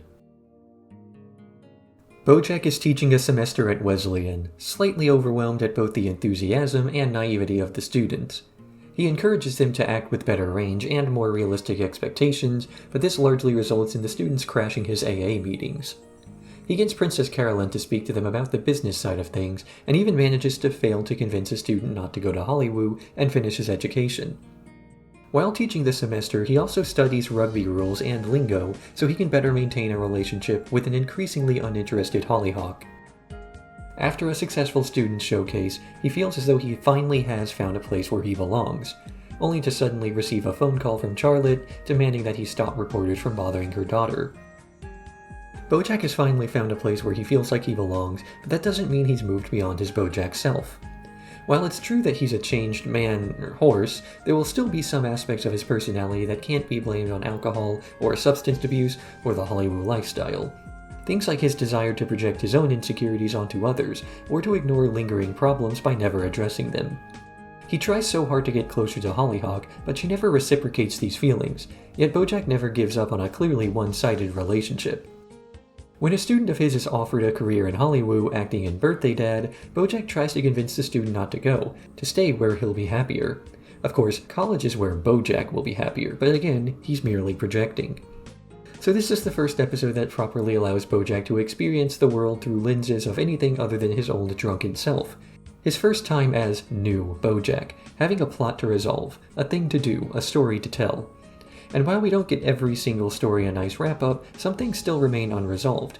We do at the very least get to see a BoJack who is mentally well enough to deal with any future issues he may end up encountering. As for the past issues... good damage. Diane is struggling to write her book of memoirs, her memory becoming foggy as a side effect of the antidepressants. But when she tries to quit in order to continue her art, the withdrawal becomes too much to bear, and eventually she has to turn to Guy for help. Help he gives by secretly submitting some procrastination pages Diane wrote in order to keep Princess Carolyn off of her back. When Diane manages to get back to her happy self, she learns of the newly submitted pages and hears the praise that she's receiving from Hollywood. But the Mole Detective series isn't what she wants to release, as it doesn't accurately use her past traumas in a way that supports the narrative. Eventually, she's convinced that damage doesn't happen to people for a reason, and decides to go through with the happy book.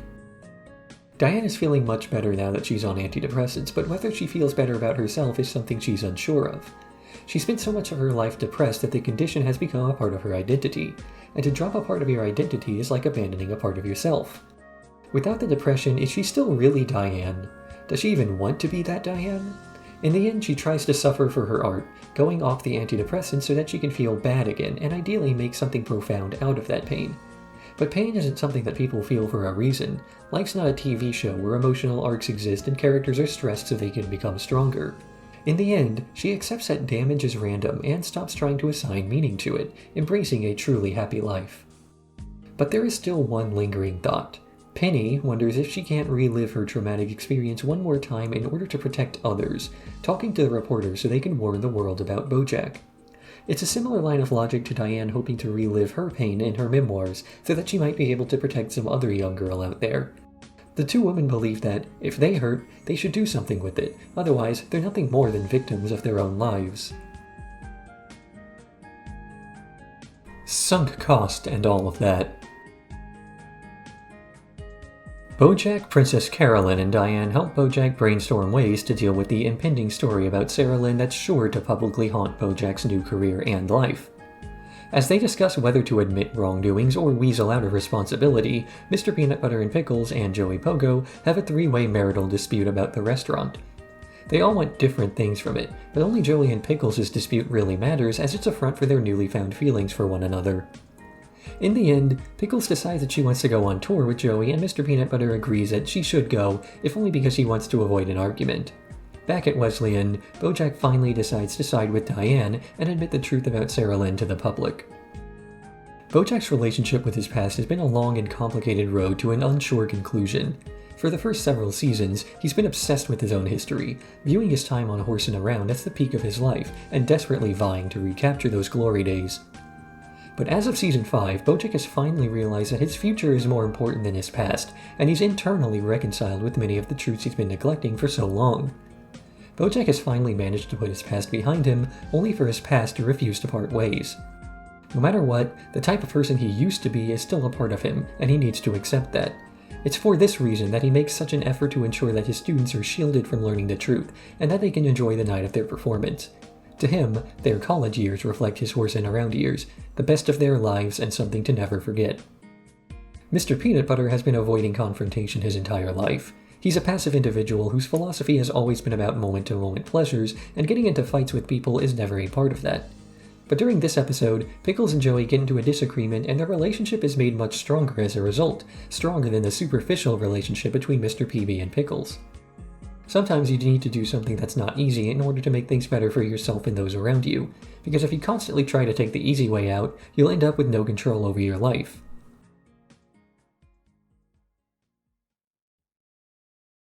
Xerox of a Xerox. BoJack has his damage control interview with Biscuits Braxby, coming clean about everything he's done in his past and admitting his wrongdoings. The interview is a success, and BoJack manages to stave off negative press.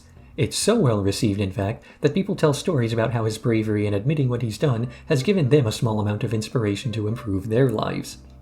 High on the feeling of being a good person, BoJack agrees to a second interview, but unbeknownst to him, Biscuits and Paige have been doing some more digging into his past and found a common link between BoJack and the woman he hurts.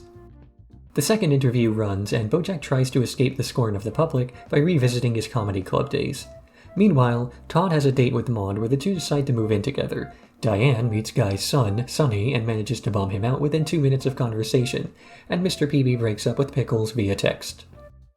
Since BoJack was a kid, he's always wanted the spotlight. This dream of his predates almost every single one of his traumas. The drinking, the fame, the death, the disappointment.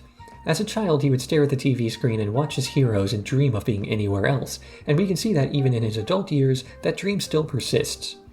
Even after the interview, leaving as though he has left all of his emotional baggage behind, he goes back to the small screen. Even after leaving the second interview, his last few hours of popularity waning, he goes back to the stage. This desire for fame stems from a desire for control. As a child, he had no control over the way his parents viewed him. Nothing he did was ever enough. But with fame, he had that control. Not over himself, but others, because that's the next best thing. Does BoJack hate women? I don't think so. I don't think BoJack thinks so. But a lack of hatred doesn't purify a person's soul when and if they hurt somebody. Just because you didn't want to hurt another person doesn't mean you're absolved of the responsibility if you do. And it's so hard to recognize this in ourselves. We judge others by their actions while we judge ourselves by our intentions, so while BoJack has been trying to stop himself from ever doing wrong again, he can't change the past. The Horny Unicorn. Todd starts a daycare at Vim and closes the deal on a new apartment. He hosts a fake fancy party to impress his parents, but there are no shows. Diane finally manages to connect with Sunny through her novels, making her question if she really wants to write angst or if she wants to write things that bring people together. Ostracized from everything and dead broke due to the interview in the previous episode, BoJack turns to another ostracized Hollywood celebrity for companionship, Vance Wagner. The two of them hit up the town, making fools of themselves until finding company at a frat party. When BoJack reads the final letter Hollyhock has sent him and his new AA sponsor leaves him, he caves to his previous darkness and accepts a beer. So many connections have been severed in BoJack's life, and this episode drives home the importance of them. Todd is trying to improve his life, partially to justify his lacking connections to his family, but also to seek validation for himself. Mr. Peanut Butter feels alone without anybody living in his house and accepts BoJack as a new roommate in order to satiate that empty feeling. Diane struggles with expressing herself in the way that she wants to, only to learn that Sunny is connecting with the version of herself that she subconsciously includes in all of her work, realizing that you can be relatable by sharing positive emotions just as much as sharing negativity. But while the rest of the cast is hoping to resolve interpersonal relationships, BoJack is struggling to find one. Without the friends who have supported him throughout his life, he's left alone to his worst temptations. The relationships we have can form so much of who we are. Nobody exists in a vacuum. Because when you try to exist by yourself and for yourself, you inevitably end up drawn towards those who would only exploit your vulnerabilities for their own ends, the way BoJack winds up surrounded by people who use his story to justify their own toxicity. Angela. BoJack meets up with Angela, the executive who convinced him to allow Herb to leave without quitting the show. She has him sign away the rights to his Horse and Around residuals so the network can continue airing it without audiences believing that he's profiting off of the re-releases. But when Angela reveals that she was merely acting hard to please and that BoJack could have walked, he's angry but ultimately helpless to do much more but continue relapsing into alcoholism. Todd tries a zany Todd scheme to repair his relationship with his mother, but it results in her having an anxiety attack and going to the hospital. Diane and Mr. Peanut Butter reconnect over a phone call and realize that both of them are much happier without each other and healthy enough not to resent each other for that. Princess Carolyn gets the opportunity to start her dream studio, but realizes she doesn't even know what her dreams are until she hears Judah singing a love song and decides to make the dream studio with him. This is an episode of What Ifs.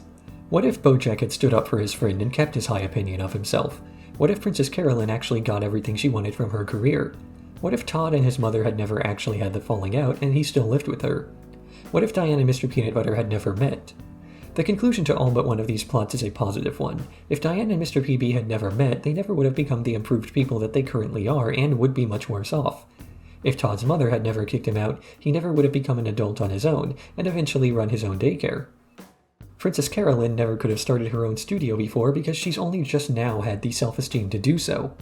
But there's one character who can't make as strong of an argument for their life being better had they not made the decisions they had.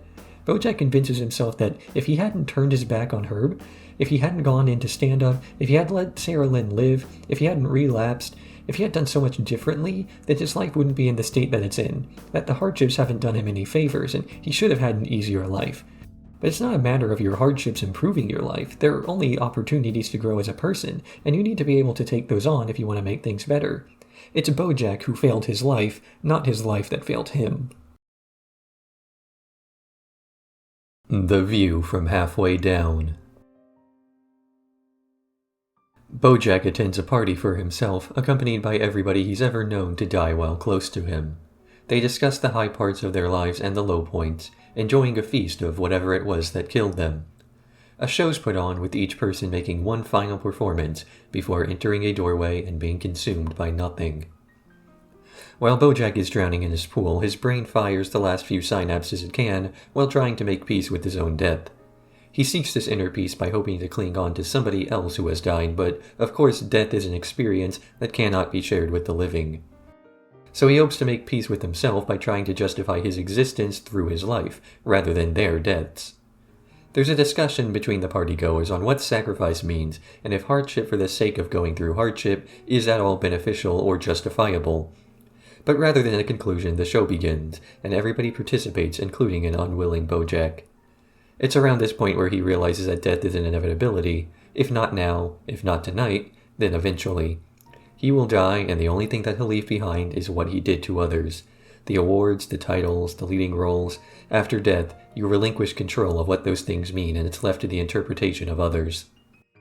The titular poem, The View from Halfway Down, is a poem expressing fear and regret, as told by BoJack's father/secretariat. Despite the composite character being a figure who was never close enough to BoJack to give him any real affection, there's a message that he cared. He would go back and care for the people in his life more and the accomplishments of his life less. But this is also just something BoJack tells himself to cope with the loss of his own life. You can spend your time on your deathbed thinking, what if, but there's no reason to. All you have left to your psyche is the view from halfway down. Nice while it lasted. BoJack is let out of prison for a weekend in order to go to Princess Carolyn's wedding before returning to complete his sentence for, well, everything. He catches up with the rest of the main cast, learning what they've been up to and how they're coping with life. Mr. Peanut Butter finally repairs the Hollywood sign, giving it the B it was always missing as a promotional stunt for Birthday Dad. He's still single, but he's learned to accept life by himself, able to enjoy life without having some perpetual distraction from living it. Todd ponders an insignificant Todd thing and a significant life thing, glad that his mother's back in his life and still in shock that he even got that chance. But he's taking it one day at a time, not stressing over the improbable. Princess Carolyn is, of course, getting married to Judah. She's unsure about her future happiness, but trusts that her past desires are still valid enough to have taken her to that point, and can continue to take her further. Diane is slightly upset with BoJack, the last voicemail he ever sent her, sending her down a dark spiral of self-doubt, similar to the one she just escaped. But she's found love, and she's found trust, so she decides to stop being the person who's bad to her and start trying to be a person who's good for her. In the end, BoJack is completely unsure what he's going to do with his life after he gets out of prison. He knows that he's likely to return to the same bad habits as before. After all, being sober in prison is easy. Staying out of trouble in prison is easy. He gets some sort of comfort from seeing those closest to him continuing on with their lives, though. Everybody's ending is an unsure thing. They don't have super concrete goals, and whether or not they'll be happy in the long term is still in the air. But they're all taking it one day at a time, finding happiness in the present, making peace with their past, and preparing for the future. And to see so many people who he supposedly hurt over the last several years able to enjoy their lives even if they're not sure about it, makes it seem as though he, too, can find some sort of recompense in his post-prison story. Nice While It Lasted doesn't wrap up every single plotline it possibly can, but it does establish that the characters in those plotlines are going to be able to continue coping with whatever life throws at them. Because BoJack Horseman as a show has never really been about things, it's been about people. We don't know what will happen in the future, but we do know who it will happen to, and sometimes that's enough. Season 6, Part 2. BoJack has spent his whole life running from his past, trying to wrestle with whether or not to allow himself to be defined by it, as well as what that definition might be. And by the end of the first act of Season 6, he successfully managed to come to a conclusion, able to build upon whatever is behind him in a healthy and constructive way. But the second half of Season 6 is all about the past catching up to him, because even if he is able to move on from what he's done still happened, and it can't be taken back. In the end, we have a show all about a bunch of people making the same mistakes that they've made time and time again, learning to not fix those mistakes but to adapt to them. For a character like Princess Carolyn, her mistakes originate from the fact that she can never let things be easy for herself. She always has to push back and make things more difficult. She's learned that the frustration and exhaustion that come with life are just another part of it. And rather than trying to neglect the things she loves to prevent that, she accepts the whole package as it is. Todd is the type of person to never say no to somebody because he doesn't want to be the type of person who's unreliable or unneeded. But rather than abandoning that caring part of him, he accepts that he can help himself just as much as he helps those around him, finding happiness in his utility. Mr. Peanut Butter has always been afraid of being left alone with his thoughts, endlessly distracting himself from existential questions about who he is by never getting a long enough break to ask them. But now that he's single again, he's finally had the time to confront these questions and realize that answering them is possible without demanding that he change. Diane fears her old self being irreconcilable with her current self. Anytime she's happy, she remembers that the feeling is fleeting and that happiness escapes her. But in her new life, she's learned that while happiness can be fickle, so is sadness, and if the good times leave, they'll always be just around the corner again. BoJack is afraid of himself, that there's some part of him that's a leak, that the good deep down was slowly drained until there was nothing left but blackness. In these last few episodes, he's accepted that the leak is there, and accepted that he can either drown in it or learn to swim on the surface, bobbing up and down but always fighting to be the best version of himself that he can be. Because the version of you on the inside dies with you, but the version on the outside, the one we share with those closest to us, that's the version of you that lives forever.